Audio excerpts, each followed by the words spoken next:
कहानी की शुरुआत टोया से होती है, जो कि इस वक्त साक्षात स्वर्ग में था। गॉड उसे कहते हैं, मुझे माफ करना, मैंने गलती से तुम्हारी जान ले ली। अभी बूढ़ा हुआ आखिरकार अब मेरे साथ क्या होने वाला है? मैं तुम्हें नए वर्ल्ड में इसेकाई कर लूंगा, और वो भी तुम्हारे स्मार्टफोन के साथ, ताकि तुम आराम से बैठकर फ्री फायर खेल सको। क्या इसमें तो बहुत मजा आने वाला है। उसके बाद हम देखते हैं कि जो गॉड होते हैं उन्होंने टोया को एक नए वर्ल्ड में समन कर दिया है, और अब टोया इस नए वर्ल्ड में प्लॉट खेलने वाला है। उसके बाद वो आगे बढ़ना शुरू करता है, पर तभी उसे उस बुढ़ाऊ यानी कि गॉड का कॉल आता है और कहते हैं, मैंने तुम्हारे स्मार्टफोन में एक मैप को डाल रखा है, जिसकी वजह से कि तुम कहीं भी जा सकते हो, और हाँ, इस वर्ल्ड में मजे करो। उसके बाद हम देखते हैं कि टोया आगे बढ़ना शुरू करता है। उसका एक ही मकसद था कि उसे कैसे भी करके अपने रहने लायक एक जगह को ढूंढना होगा, पर उसके पास कोई भी पैसे नहीं थे। पर तभी वहाँ पर एक अजीब सा बिजनेसमैन आता है, और वो टोया को देखकर एकदम पागल सा हो रखा था। वो उसे बोलता है, सर मुझे आपके कपड़े चाहिए, मैं आपको सोने के सिक्के देने के लिए बिल्कुल तैयार हूँ। उसके बाद टोया भी मान चुका हो। उसके बाद वो उस बिजनेसमैन के साथ वहाँ पर जाता है, जो कि बदले में उसके कपड़ों को खरीद लेता है। उसके बाद वो उसे कुछ सोने के सिक्के इनाम के रूप में देता है, और अब टोया आगे बढ़ना शुरू करता है ताकि वो वहाँ पर सिल्वर मून होटल को वहाँ पर ढूंढ पाए। पर अचानक से तभी उसे कुछ अजीब सी आवाजें आती है। वो वहाँ पर जाता है, और वहाँ पर हम देखते कि दो बदमाश लड़के दो सुंदर सी लड़कियों को, जो कि ट्विंस थी, उनको छेड़ रहे होते हैं, और यहाँ तक कि तो उनके सामान को भी एकदम तोड़ देते हैं। पर तभी वहाँ पर टोया जाता है और उनसे पूछता है कि आखिरकार आपको हो क्या गया है। उनमें से एक लड़की का नाम एल्सी था और एक लड़की का नाम लिंसे था। पर तभी टोया वहाँ पर जाता है, और गॉड ने उसे एकदम ओवर पावर बनाकर भेजा था। वो एक ही शॉट में उन दोनों को खत्म कर लेता है, और उसके बाद उन दोनों लड़कियों को बोलता है, ये लो, मुझे माफ करना, मैं तुम्हारी चीजों को यहाँ पर बचा नहीं पाया, पर बदले में मैं तुम्हें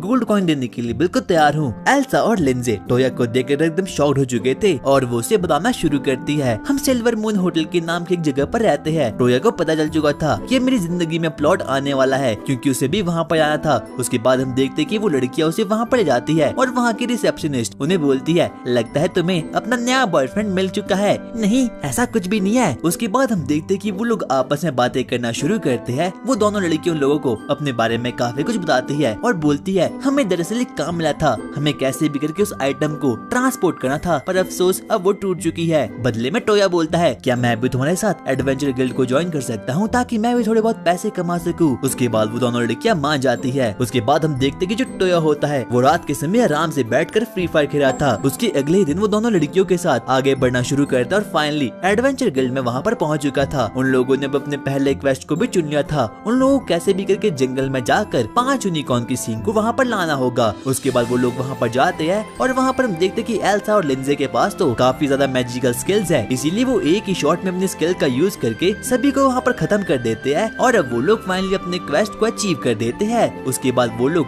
टोया से बातें करना शुरू करते हैं। टोया उन लोगों को बताना शुरू करता है, दरअसल मुझे इस वर्ड के बारे में कुछ भी नहीं पता है, यहाँ तक कि मुझे तो इस वर्ड की कोई भी लैंग्वेज भी समझ नहीं आती। वो उन लोगों को पूछता है, क्या आप लोग मुझे पढ़ना और मैजिक करना सिखा सकती हो? उसके बाद हम देखते हैं कि एल्सा अपनी जेब में से कुछ माना स्टोन्स को वहाँ पर निकालती है, और इसकी मदद से उन लोगों को पता चल जाएगा कि आखिरकार टोया के पास कौन सा माना है, और आखिरकार वो कौन से मैजिक को यूज कर सकता है। एल्सा उसे बताती है, जैसे कि ये देखो, ये ब्लू स्टोन है, और मेरे पास वाटर मैजिक है, यानी कि मैं वाटर का यूज कर सकती हूँ। और जब टोया उस ब्लू स्टोन का यूज करता है, वो तो कुछ ज्यादा ही अमाउंट में वाटर को वहाँ पर निकाल देता है। उसके बाद हम देखते कि टोया तो एक के बाद एक करके सभी मैजिकल स्टोन को यूज करता है, और उसके पास तो इनसेन अमाउंट ऑफ माना था, यानी कि गॉड ने तो उसे एकदम ओपी बनाकर भेजा था। एल्सा उसे बोलती है, देखो ये वाला स्टोन काफी ज्यादा रेयर है, और 100 में से सिर्फ और सिर्फ कोई एक ही लोग इन टाइप के मैजिक को परफॉर्म कर सकता है, और इस मैजिक का नाम है नल मैजिक। उसके बाद हम देखते हैं कि जैसे ही टोया अपनी मैजिकल पावर का यूज कर, वो तो सही में नल मैजिक का यूज कर सकता है, और नल मैजिक से तो कोई भी किसी भी प्रकार के मैजिक को परफॉर्म कर सकता है, यहाँ तक कि टेलीपोर्टेशन मैजिक को भी। वो लोग काफी ज्यादा शॉक्ड हो चुके थे टोया की स्किल्स को देखकर। उसके बाद वो लोग आगे बढ़ना शुरू करते हैं ताकि वो लोग अपने क्वेस्ट को अचीव कर सके। पर तभी हम देखते हैं कि वहाँ पर एक बारटेंडर आती है, जिसका नाम की आयो था। वो उन लोगों को बोलना शुरू करती है, मेरा धंधा बिल्कुल भी सही नहीं चल रहा, क्योंकि कोई भी मेरे होटल में खाना खाने के लिए आता ही नहीं है। उसके बाद वो लोग टोया को पूछना शुरू करते कि आखिरकार वो लोग किसी नए डिश को अपने मेन्यू में कैसे सेट कर सकते हैं। टोया उन लोगों को बताता है, मेरे हिसाब से तुम्हें अपने मेन्यू में आइसक्रीम को सेट करना होगा, क्योंकि गर्मी भी काफी ज्यादा है, और आइसक्रीम वैसे भी होती तो काफी ज्यादा कमाल की है, पर उनमें से किसी को भी ये पता नहीं था कि आखिरकार आइसक्रीम किस चिड़िया का नाम है। इसीलिए टोया ही आइसक्रीम को बनाता है और सभी लड़कियों को खिलाता है। उन सभी लोगों को वो आइसक्रीम काफी ज्यादा बढ़िया लगती है। उसके बाद हम देखते कि टोया तो अपने प्लॉट को डेवलप करा था, और तभी हम लोग देखते हैं कि अब उन लोगों को अपना नया मिशन मिल चुका है। उन लोगों को एक लेटर को रॉयल कैपिटल में ले जाना होगा, ताकि वो वहाँ पर अपने क्वेस्ट को कंप्लीट कर सके। पर तभी तभी हम देखते हैं कि टोया उन लोगों से पूछता है आखिरकार तुम लोग स्लाइम वाले मिशन को कंप्लीट क्यों नहीं करते।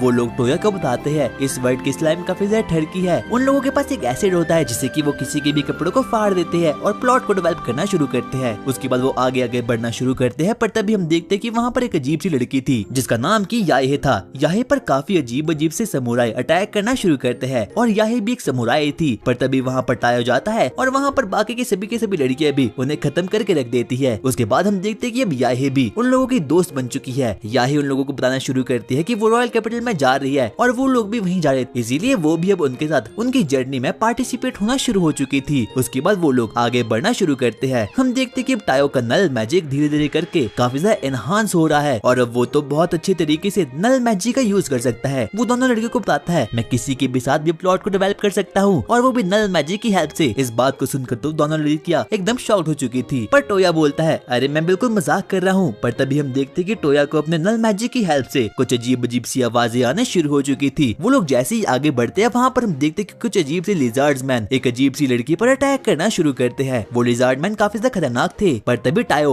उन लोगों की हेल्प करना वहाँ पर शुरू कर देता है। पर तभी वहाँ पर एक लड़की आती है और बोलती है प्लीज कोई मेरी मदद करो। इसीलिए वहाँ पर टायो जाता है और वहाँ पर बाकी लड़कियां भी जाती है। वहाँ पर हम देखते हैं कि एक बटलर को काफी ज्यादा चोट आई है, इसीलिए सभी लोगों से हील करने की कोशिश कर रहे हैं, पर ऐसा किसी से भी हो नहीं पाता। पर तभी वहाँ पर टायो जाता है और अपने हीलिंग मैजिक का उस पर यूज कर लेता है और अब वो फाइनली एकदम ठीक हो चुका था। वो लड़की बोलती है मेरा नाम सुशी है और जब वो लोग ये सुनते हैं सभी की सभी लड़की अपने घुटनों पर आ चुकी थी, क्योंकि ये कोई और नहीं बल्कि रॉयल किंगडम की प्रिंसेस है। पर टायो को तो दिन दुनिया के बारे में कुछ भी पता नहीं था। अब वो लोग फाइनली अब किंगडम तक तो पहुँच चुके थे। किंग अपनी बेटी को देखकर काफी ज्यादा खुश हो चुका था। उसके बाद वो टोया को थैंक यू बोलता है और बोलता है मैं तुम्हें 40 प्लेटिनम गोल्ड देने के लिए बिल्कुल तैयार हूँ। यानी कि अब टोया काफी ज्यादा अमीर बन चुका है। उसी के साथ वो टोया को बुलाना शुरू करता है। मेरी बेटी एक जर्नी पर थी, उसे कैसे भी करके उस मैजिशियन को ढूंढना था जो कि नल मैजिक का यूज कर सकता है। उसके बाद हमें पता चलता है कि जो इस वर्ल्ड की क्वीन होती है वो तो ना ही देख सकती है और वो हमेशा ही बीमार पड़ी रहती है, इसीलिए कोई ऐसा मैजिशियन चाहिए जिससे कि नल मैजिक आता है और वही सिर्फ और सिर्फ उसका क्योर कर सकता है। उसके बाद हम देखते कि टोया उसके पास जाता है और उसके बाद वो अपने मैजिक का यूज करता है और अब वो फाइनली एकदम ठीक हो चुकी थी। किंग को ये देखकर काफी ज्यादा अच्छा लगता है। उसके बाद वो टोया को तकरीबन 40 प्लेटिनम कॉइन दे देता है, यानी कि अब टोया तो इस पूरे के पूरे वर्ल्ड का अंबानी बन चुका था।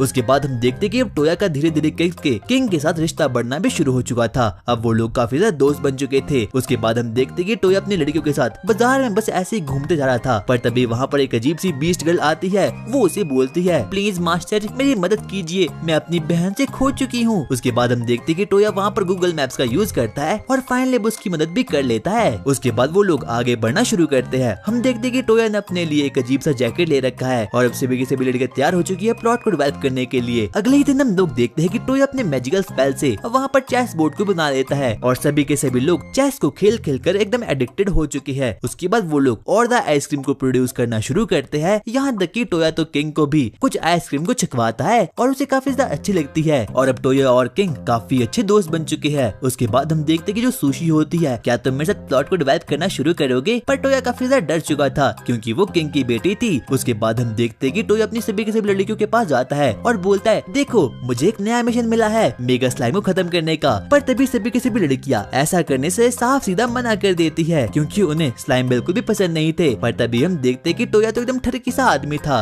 वो अपने मन में कुछ अजीब अजीब सी पिक्चर बनाना शुरू कर देता है। उसके बाद वो सभी के सभी लोग एक डंजन में जाना शुरू करते हैं ताकि वो लोग थोड़े बहुत पैसे को कमा सके। उसके बाद हम देखते कि वो बारी बारी करके सभी के सभी मॉब्स को खत्म करना शुरू करता है। पर तभी टोया अपने रिसर्च मैजिक का यूज करता है। अब वहाँ पर वो देखता है कि इस डंजन में तो तकरीबन 100 साल पुराना गड़ा हुआ खजाना है, इसीलिए वो अपने सभी के सभी लड़कियों को लेकर उस डंजन में जाता है और अपनी अजीब अजीब सी मैजिकल स्पेल का यूज करता है। साथ ही साथ में वो व्लॉगिंग करना भी शुरू करता है और अब वो लोग फाइनली अब ट्रेजर रूम में जा पहुंचे थे। वहाँ पर उन लोगों को एक अजीब सा ट्रेजर दिखता है। अचानक से हम देखते हैं कि वो ट्रेजर तो काफी ज्यादा हार्ड होता है, पर अचानक से तभी वो ट्रेजर एक्टिवेट हो चुका था और वो कोई ट्रेजर नहीं बल्कि एक अजीब सा मॉन्स्टर था। वो सभी के सभी लोग वहाँ से बाहर टेलीपोर्ट हो चुके थे, पर वो मॉन्स्टर भी वहाँ से बाहर आ चुका था। वो तो एक बहुत बड़ा मक्कड़ मानव था। वो काफी ज्यादा खतरनाक था क्योंकि जो उसका शेल था वो काफी ज्यादा हार्ड था, कोई भी उसे ब्रेक नहीं कर पाता। पर तभी टोया अपने नल मैजिक का यूज करता है और वो अपनी बाकी लड़कियों की हेल्प करके फाइनली उसके कोर को एकदम खत्म करके रख देता है। वो इस पूरे के पूरे किस्से को किंग को भी सुनाता है क्योंकि उसने व्लॉगिंग जो कर रखी थी और अब किंग भी उसके इस कारनामे को देखकर काफी ज्यादा शॉक्ड हो चुका था। अगले दिन हम देखते हैं कि जो टोया होता है वो टेलीपोर्ट हो चुका था किंग के पास। किंग उससे बोलता है मेरे भाई को किसी ने पॉइजन दे दिया है, मैं चाहता हूँ कि तुम उसे ठीक कर लो। किंग आप टेंशन ना लो, मैं सब कुछ संभाल लूंगा। किंग टोया से कहता है जरूर किसी नोबल ने ही मेरे भाई को जहर दिया होगा। उसके बाद हम देखते हैं कि वो लोग वहाँ पर जाना शुरू करते हैं और अब फाइनली टोया और एल्फ्रेड वहाँ पर जा चुके थे। उसके बाद हम देखते हैं कि जो एल्फ्रेड होता है वो टोया को किंग की छोटी बेटी के बारे में बताता है जिसका नाम की यूमिना था। उसके बाद वो लोग फाइनली किंग के कैसल तक पहुँच चुके थे जहाँ पर उन लोगों को एक मोटा भद्दा आदमी मिलता है जिसका नाम था बेल्सा। बेल्सा उन्हें बोलता है एल्फ्रेड आखिरकार तुम यहाँ पर क्यों आए हो, अब टकलू मेरे रास्ते से साइड हो जा। उसके बाद वो लोग आगे बढ़ना शुरू होते हैं और वहाँ पर हम देखते हैं कि किंग का पूरा परिवार काफी ज्यादा सदमे में है क्योंकि किसी ने किंग को जहर दे दिया है। इसीलिए वहाँ पर जल्दी से टोया आता है, वो जल्दी से अपने नल मैजिक का यूज करना वहाँ पर शुरू करता है और 1 सेकंड में ही उस पॉइजन को उसके अंदर से खत्म कर लेता है। सभी के सभी लोग टोया के स्किल को देखकर काफी ज्यादा शॉक्ड हो चुके थे। वहाँ पर एक रॉयल मैजिशियन भी थी और वो तो टोया के प्यार में एकदम अंधी सी हो रखी होती है। वो उसे बोलती है टोया क्या तुम मेरे साथ प्लॉट को डिवेल्प करोगे। उसके बाद हम देखते हैं कि वहाँ पर अब किंग की बेटी भी आ चुकी थी जिसका नाम की यूमिनो था। यूमिनो से बोलती है मुझे तुम काफी अच्छे लगे। उसके बाद हम देखते हैं कि जो एल्फ्रेड होता है वो किंग के पास जाता है, आखिरकार आपको जहर किसने दिया। उसके बाद वहाँ पर टोया जाता है और वहाँ पर हम देखते हैं कि वहाँ पर एक अजीब सी लड़की आती है जिसका नाम था बीस्ट कर ओलेगा और यही वो लड़की थी जिसने की किंग को दारू पिलाई थी। इसीलिए सभी के सभी लोग इस पर ही शक करे थे। पर तभी टोया अपनी सर्चिंग मैजिक का यूज करता है और अब उसे पता चल चुका था कि आखिरकार जहर किस चीज में है। उसके बाद वहाँ पर बेल्सा भी आ चुका था। उसके बाद हम देखते कि टोया इस बारे में पता लगा देता है कि आखिरकार किंग को जहर किसने दिया था और वो कोई और नहीं बल्कि यही मोटा भद्दा आदमी यानी कि बेल्सा होता है। और अब बेल्सा फाइनली पकड़ा जा चुका था इसीलिए वो वहाँ से भागना शुरू करता है पर तभी उस वक्त टोया उसे पकड़ लेता है। उसके बाद हम देखते कि वहाँ पर यूमिनो आती है और वो बोलती है मेरी एक ख्वाहिश है, मैं टोयो से शादी करना चाहती हूँ।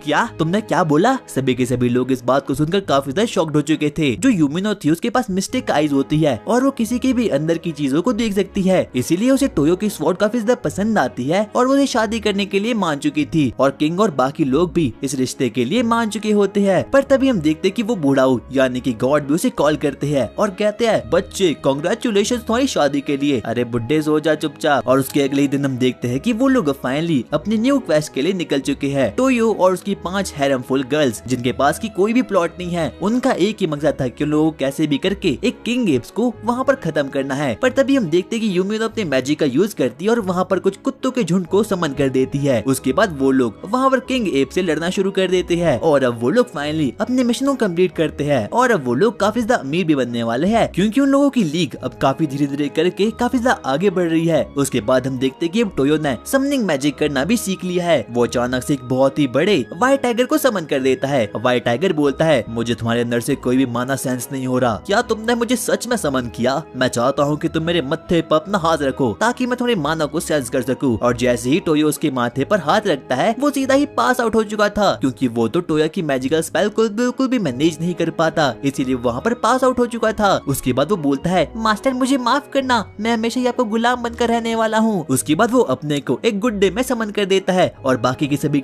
लड़कियां तो उसके पीछे एकदम बावली सी हो रखी होती है। सभी की सभी लड़कियां उसे अपने प्लॉट को भी दिखा देती है। उसके बाद उन लोगों को एक नया मिशन मिल चुका था और ये वही मिशन था जिसका कि इंतजार तो मैं और टोयो भाई बचपन से कर रहे हैं, यानी कि आज वो लोग स्लाइम को मारने के लिए वहाँ पर जाने वाले हैं। और टोयो तो इस मिशन के लिए काफी ज्यादा एक्साइटमेंट में था पर सभी की सभी लड़कियां काफी ज्यादा घबराई हुई थी। उसके बाद अब वो लोग फाइनली वहाँ तक पहुँच चुके थे जहाँ पर उन लोगों को स्लाइम्स को खत्म करना होता है। वहाँ पर उन लोगों को एक अजीब सी बुक मिलती है और ये बुक किसी ने लिखी थी जिनका आविष्कार की स्लाइम ने किया था, यानी कि उस बंदे नहीं, यानी कि उस रिसर्चर ने ही स्लाइम को बनाया गया है। उसके बाद हम देखते हैं कि वहाँ पर कुछ एसिडिक स्लाइम वहाँ पर आना शुरू होते हैं पर वो सभी की सभी लड़कियाँ वहाँ से भाग जाती है। पर तभी हम देखते कि वो सभी के सभी स्लाइम्स कुछ अजीब से व्हाइट लिक्विड को वहाँ पर समन कर देते हैं और वो काफी ज्यादा चिपचिपा था, इसलिए सभी की सभी लड़कियाँ वहाँ पर गिरना शुरू हो चुकी थी। पर उसी वक्त हम देखते हैं कि वहाँ पर कुछ ठरकी स्लाइम्स आ चुके थे और सभी के सभी लड़कियों के कपड़े फाड़ना शुरू करते हैं और टोयो भाई तो साक्षात इस बार जद्दत में था, उसे कुछ भी समझना था कि आखिरकार अभी ये हो क्या रहा है। पर तभी हम देखते हैं कि वो लोग और ज्यादा आगे बढ़ना शुरू करते हैं। उसके बाद वो लोग डिसाइड करते हैं कि वो लोग अब डंजन से बाहर निकलने वाले हैं। पर तभी हम देखते हैं कि वहाँ पर तो और भी कुछ ठरकी से स्लाइम्स आना शुरू होते हैं और इन स्लाइम्स की एक खास बात ये है कि ये किसी के भी प्लॉट्स में जाकर चिपक जाते हैं। वो लोग यूमिनो को पोजेस करने वाले थे पर तभी यूमिनो अपनी मैजिकल स्पेल से उन्हें हटवा देती है। उसके बाद हम देखते हैं कि वो लोग एक अजीब से रूम में जाते हैं और वहाँ पर लोगों को एक अजीब सा कंकाल मिलता है और ये किसी और का नहीं बल्कि रिसर्चर जग गई था। उतने में हम देखते कि सभी के सभी स्लाइम्स उन सभी लड़कियों के क्लोन्स को बनाना शुरू करते हैं। उस रिसर्चर का एक ही मोटिव था कि उसे कैसे भी करके स्लाइम की मदद से अपने हैरमफुल लाइफ को कंप्लीट करना था, पर अफसोस वैसा कर नहीं पाया क्योंकि वो सभी के सभी लड़कियां उस पूरे के पूरे कैसल को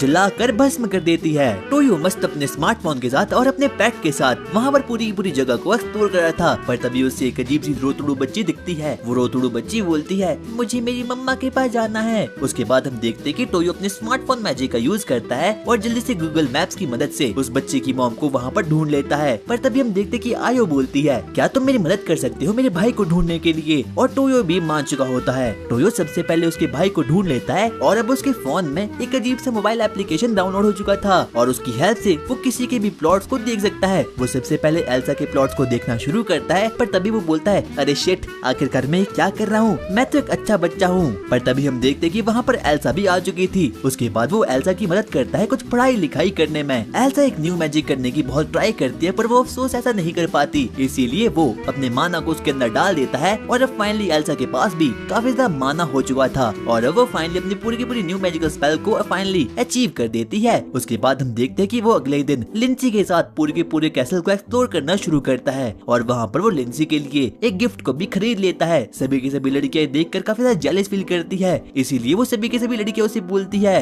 तुम्हें हमारे लिए भी कुछ गिफ्ट्स को खरीदना होगा। और उसके अगले दिन हम देखते हैं कि टोया को एक न्यू रिवॉर्ड मिलने वाला है नोबेलिटी का, इसीलिए वो लोग वहाँ पर जाते हैं और वहाँ पर हम देखते हैं कि राजा ने तो टोया को बहुत बड़ा महल गिफ्ट में दे दिया है, इसीलिए वो वहाँ पर जाता है अपनी सभी की सभी लड़कियों के साथ। टोया उन लोगों को बोलता है, तुम सभी के सभी लोग मेरी पसंदीदा औरत हो। अब टोया तो मस्त तरीके से गार्डन में चिल रहा था, पर तभी वहाँ पर कुछ और लड़कियां भी आती है और वहाँ पर उसे संदेश मिलता है कि उसके कैसल को साफ करने के लिए वहाँ पर कुछ सर्वेंट्स भी आ चुके हैं और टोया को देख कर काफी ज्यादा अच्छा फील होता है क्योंकि अब वो फाइनली इस पूरे के पूरे वर्ल्ड का राजा महाराजा बन चुका है। उसके बाद वो बोलता है, आपको किंग एल्फ्रेड याद कर रही है। उसके बाद हम देखते हैं कि जो टोया होता है वो किंग एल्फ्रेड के पास जाता है और किंग एल्फ्रेड की बेटी यानी कि सुशियो से देखकर काफी ज्यादा एक्साइटमेंट में आ चुकी थी। वो बोलती है, मैं भी आपके साथ शादी करना चाहती हूँ। पर टोया ये देखकर बिल्कुल परेशान हो चुका था और अब टोया को एक नया मिशन मिल चुका था। उसे किसी दूसरे देश के राजा के साथ जाना होगा ताकि उन सभी लोगों के संबंध एकदम बढ़िया बन पाए। उसके बाद हम देखते हैं कि टोया अपनी लड़कियों को और बाकी लोगों को तैयार करता है ताकि वो किसी दूसरे किंगडम में जा पाए और वहाँ पर उन लोगों के साथ फ्रेंडशिप कर पाए, क्योंकि आने वाले समय में उन किंगडम के बीच वॉर शुरू होने वाली है। उसके बाद हम देखते हैं कि उन लोगों ने अपनी जर्नी को कंटिन्यू कर दिया है और रात के समय वो लोग आराम से चिल कर रहे थे, पर तभी अचानक से वहाँ पर सेनापति आता है और बोलता है, हम पर कुछ चोरों ने अटैक कर दिया है।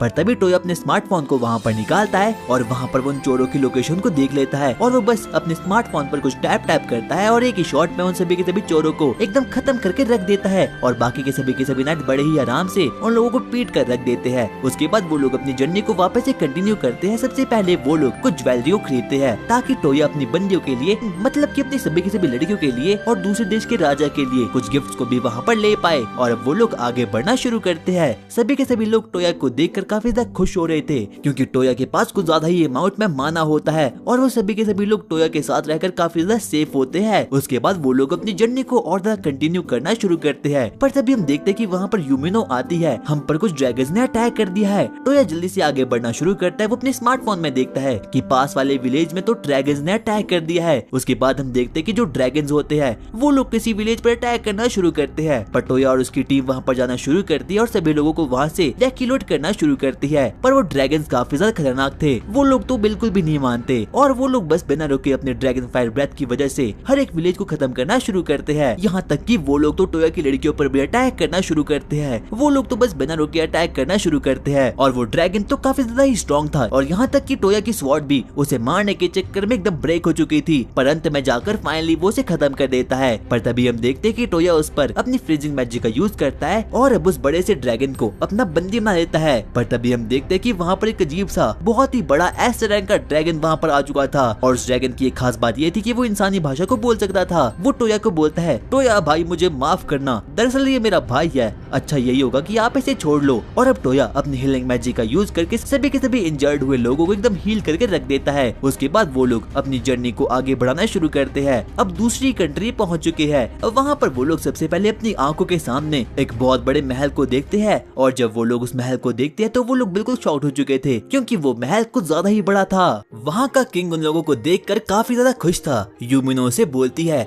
हमारे किंगडम को आपकी जरूरत है, उसका नाम किंग जम्मू का था और वो काफी ज्यादा खतरनाक था और उसे पता था कि जो टोया है वो नल मैजिक का यूज कर सकता है, इसीलिए वो बोलता है बच्चे मुझे तेरे साथ लड़ना है। उसके बाद हम देखते हैं कि वो लोग एक दूसरे के साथ लड़ना शुरू कर लेते हैं, पर तभी टोया अपने स्लिपरी मैजिक का यूज करता है और 2 सेकंड में ही उस बुढ़ाऊ को खत्म कर लेता है। पर तभी किंग जम्मू का बोलता है नहीं, मेरे साथ चीटिंग हुई है। वो लोग एक बार फिर से एक और राउंड में शुरू करते हैं और इस बार उन लोगों को सिर्फ और सिर्फ अपने कॉम्बैट स्किल को ही यूज करना होगा और ना ही तो वो लोग इसमें कोई मैजिकल स्पेल को यूज करने वाले हैं। उसके बाद हम देखते हैं कि उन लोगों के बीच एक बहुत ही तगड़ा सा मुकाबला होता है, पर आखिर में जाकर टोया अपनी बफ मैजिक का यूज करता है और साथ में स्पीड अप मैजिक का यूज करता है और अंत में जाकर वो इस बैटल को जीत चुका था। और अब किंग जम्मू को टोया काफी ज्यादा पसंद आता है क्योंकि वो काफी ज्यादा पावरफुल था। उसके बाद हम देखते हैं कि वो लोग त्योहार मनाने के लिए एकदम रेडी हो चुके थे। जब वहाँ पर टोया की लड़की आती है तो वो उन लोगों को देखकर काफी ज्यादा नाखुश था क्योंकि उन लोगों के पास तो प्लॉट बिल्कुल भी नहीं थे और टोया को सिर्फ और सिर्फ प्लॉट देखना काफी ज्यादा पसंद था, इसीलिए वो काफी ज्यादा दुखी हारा वहाँ से भाग जाता है। उसके बाद हम देखते हैं कि अचानक से उसे एक अजीब सा टेडी बियर मिलता है।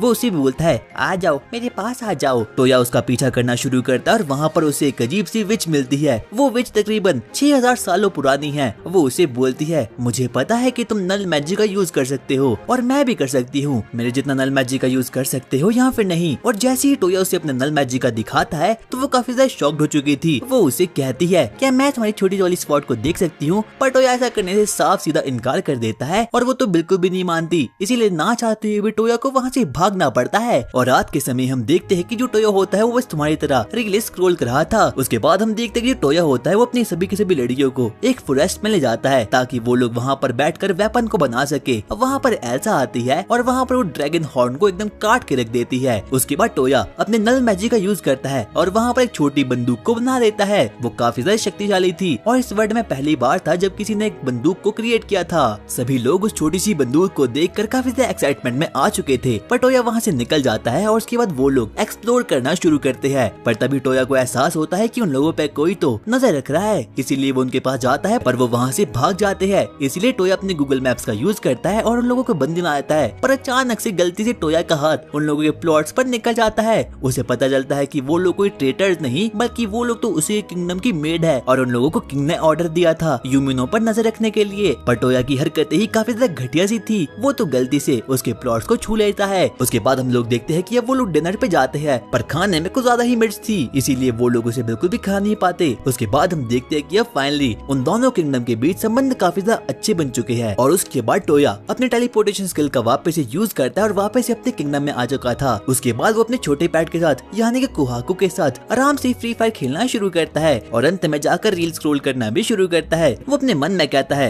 मुझे अब नहा लेना चाहिए, पर जैसे वो वहाँ पर जाता है वो तो साक्षात जन्नत में था। वहाँ पर उसे अजीब अजीब से प्रकार के प्लॉट्स देखने के लिए मिलते हैं। उसके बाद हम देखते हैं कि वो रॉयल पैलेस में जाता है और वहाँ पर वो एक साइकिल को क्रिएट करना शुरू करता है। वहाँ पर किंग भी आ चुका था और सभी के सभी लोगों को ये निर्माण काफी ज्यादा पसंद आता है क्योंकि इस वर्ल्ड में पहली बार किसी ने इस वाहन को क्रिएट किया था। सभी के सभी लोग काफी ज्यादा मजे करते हैं। उसके बाद हम देखते हैं कि जो टोया होता है वो बाजार में कुछ लेने के लिए जाता है, पर तभी वो वहाँ पर देखता है कि एक छोटे बच्चे को तो कुछ लोग पीट रहे हैं। पर तभी वो वहाँ पर जाता है और उन लोगों को 2 सेकंड के अंदर ही वहाँ पर खत्म कर लेता है। उसके बाद वो वहाँ पर जाता है और वो छोटे बच्चे को बोलता है छोटे बच्चे क्या तुम्हें लगी तो नहीं? पर उसे क्या पता था कि वो कोई छोटा बच्चा नहीं बल्कि एक प्लॉट से भरी लड़की थी, इसीलिए वो उसे बोलता है अब तुम मेरे साथ मेरे कैसल में जाने वाली हो और मैं तुम्हें अपना सर्वेंट बनाऊंगा। और टोया के कैसल में तो कुछ सारे सर्वेंट एकत्रित हो चुके हैं। उसके अगले ही दिन हम देखते हैं कि जो टोया और उसकी लड़की होती है वो एक डेट पर जाती है लियोन और ओगर को देखने के लिए। पर तभी वो लोग वहाँ पर देखते हैं कि वहाँ पर तो किंग जम्मू का भी था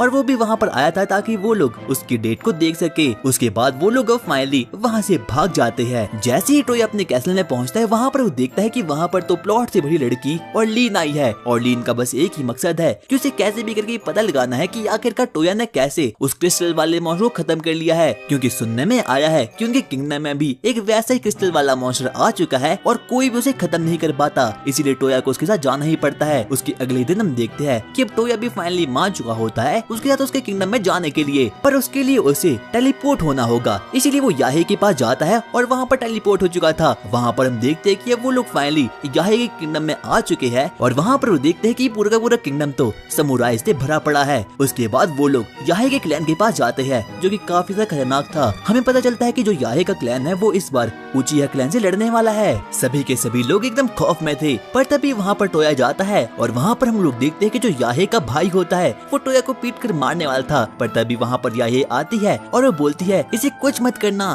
क्योंकि ये मेरा दोस्त है। उसके बाद वहाँ पर टोया की बाकी लड़के भी वहाँ पर आ चुकी होती है। टोया सबसे पहले अपने स्मार्टफोन को वहाँ पर निकालता है और सभी के सभी सोल्जर्स को वहाँ पर हील कर देता है और वो भी 2 सेकंड के अंदर ही। उसके बाद हम देखते हैं कि वहाँ पर एक अजीब सी सेक्सी सी लड़की आती है जिसका नाम की सुबाकी था और टोया तो उसे देखकर अपने आप को बिल्कुल भी रोक नहीं पाता। उसके बाद वो उसके पास जाता है। दरअसल उन लोगों का एक ही मकसद था कि उन लोगों को कैसे भी करके उचिया क्लैन के पास टेलीपोर्ट होना है ताकि वो उसे खत्म कर पाए, और वो करते भी वैसा ही है। सबसे पहले हम देखते कि टोया सुबाकी के पास जाता है और वहाँ पर वो उसके साथ प्लॉट को थोड़ा बहुत डेवलप करता है और उसके बाद वो लोग 2 सेकंड के अंदर ही फाइनली उचिया क्लैन के पास टेलीपोर्ट हो चुके थे। उसके बाद टोया लीन के ऊपर और अपने ऊपर इनविजिबिलिटी स्पेल का यूज करते हैं और सुबाकी को कुछ भी पता नहीं चलता। पर तभी हम देखते कि जो लीन होती है उसे कहीं न कहीं पता था कि जो टोया है उसे सुबाकी के प्लॉट्स काफी ज्यादा पसंद आए थे, इसीलिए वो उनके साथ खेलना शुरू करती है ताकि सुबाकी को लगे कि ये कोई और नहीं बल्कि टोया कर रहा है। पर तभी वहाँ पर टोया जाता है और अब फाइनली सुबाकी की जान भी बच चुकी थी। उसके बाद वो लोग वहाँ पर याहे के फादर के पास जाते हैं जिन्हें की उचिया वालों ने अपना प्रिजनर बना के रखा था। उसके बाद वो लोग अब फाइनली उचिया क्लैन के पास जा चुके थे। सबसे पहले वो लोग बैरर को वहाँ पर खत्म कर लेते हैं और अब वहाँ पर उचिया क्लैन का असली मालिक वहाँ पर आ चुका था। उसकी एक आंख में शारिंगान भी था। पर तभी हम देखते कि टोया अपनी मैजिकल स्पेल का यूज करता है और उसकी लाल आंख को वहाँ से निकाल देता है और अब उसके बाद वो फाइनली एक ही शॉट में उस रबर बुलेट से खत्म कर देता है और अब फाइनली उस पूरी की पूरी जगह में अब पीस बन चुका है। उसके बाद हम देखते हैं कि अब वो लोग आराम से चिल करने के लिए एक बीच पर जाते हैं और हमें पता है कि बीच पर क्या होता है, प्लॉट प्लॉट और थोड़ा और बहुत प्लॉट। और अब वहाँ पर टोया की बाकी सभी लड़कियां भी वहाँ पर अब आ चुकी थी। वो लोग एक दूसरे के प्लॉट्स को देखकर काफी ज्यादा जेलस फील करती है और वहाँ पर एक लड़की आती है और बोलती है मुझे पता है कि तुम नाराज क्यों हो क्योंकि यहाँ पर सुबाकी नहीं आई, मुझे पता है कि तुम्हें उसके प्लॉट काफी ज्यादा पसंद है। पर टोया ऐसा करने से साफ साफ मना कर देता है और कहीं न कहीं उसे भी अधूरा लग रहा था क्योंकि उनमें से किसी के भी प्लॉट्स बिल्कुल भी सही नहीं है और उसे थोड़ा बड़े पसंद है। पर बेचारे टोया के पास अब कोई भी ऑप्शन नहीं था, इसीलिए वो उनसे ही काम चलाता है और उसके बाद आगे बढ़ना शुरू करता है।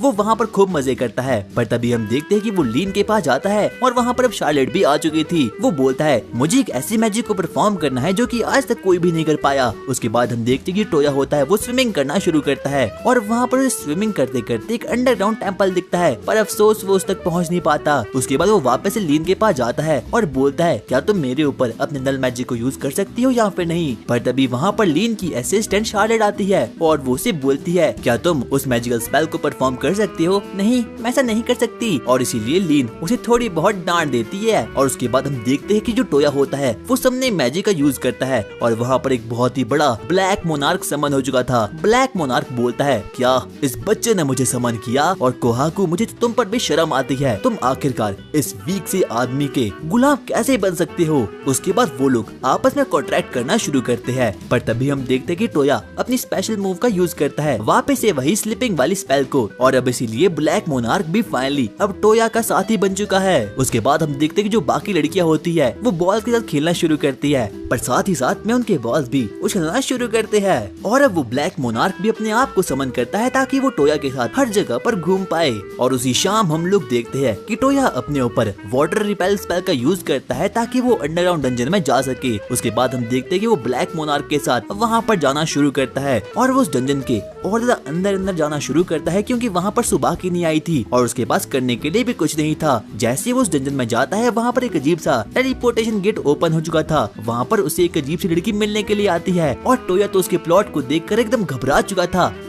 मुझे लगता है तुम्हें कुछ नीचे से पहन लेना चाहिए। पर टोया के सपनों पर पानी तब फिरता है जब उसे पता चलता है कि जो सामने वाली लड़की है ये कोई लड़की नहीं बल्कि ये तो बस एक रोबोट ही है। पर तभी वो टोया को बोलती है मास्टर अगर आप चाहो तो हम लोग भी प्लॉट को डेवलप कर सकते हैं। पर टोया ऐसा करने से साफ साफ मना कर देता है और अब सभी की सभी लड़कियां उस रोबो गर्ल को देखकर काफी ज्यादा जेलस फील करती है क्योंकि उन लोगों को लग रहा था कि टोयो ने जरूर इस लड़की के साथ प्लॉट को डेवलप किया होगा। पर टोयो ने बोलता है अरे ऐसा कुछ भी नहीं है, मेरी बात को समझने की कोशिश करो। पर इतने में हम देखते कि वो रोबो गर्ल बोलती है अब टोयो मेरे मास्टर बन चुके हैं और मास्टर सिर्फ और सिर्फ एक ही वजह से बन सकते हैं अगर किसी ने दूसरी लड़की के साथ प्लॉट को डेवलप किया होगा। पर टोयो अपनी लड़कियों को 100 बार समझाने की कोशिश करता है पर फिर भी वो ऐसा नहीं मानते। और इस वक्त जिस आइलैंड पर वो लोग थे थे उसका नाम है बेबीलोन आइलैंड। उसके बाद हम देखते हैं कि इतने में ही वहाँ पर एल्सा आती है और साथ साथ में लिंसी भी आती है। और अब सभी के सभी लड़कियों को ये पता चल चुका है कि जो टोयो है वो काफी ज्यादा ठरकी है और वो एक प्लॉट मास्टर है, यानी कि उसकी जिंदगी में सिर्फ और सिर्फ एक ही मकसद है कि लोगों के साथ प्लॉट को डेवलप करना।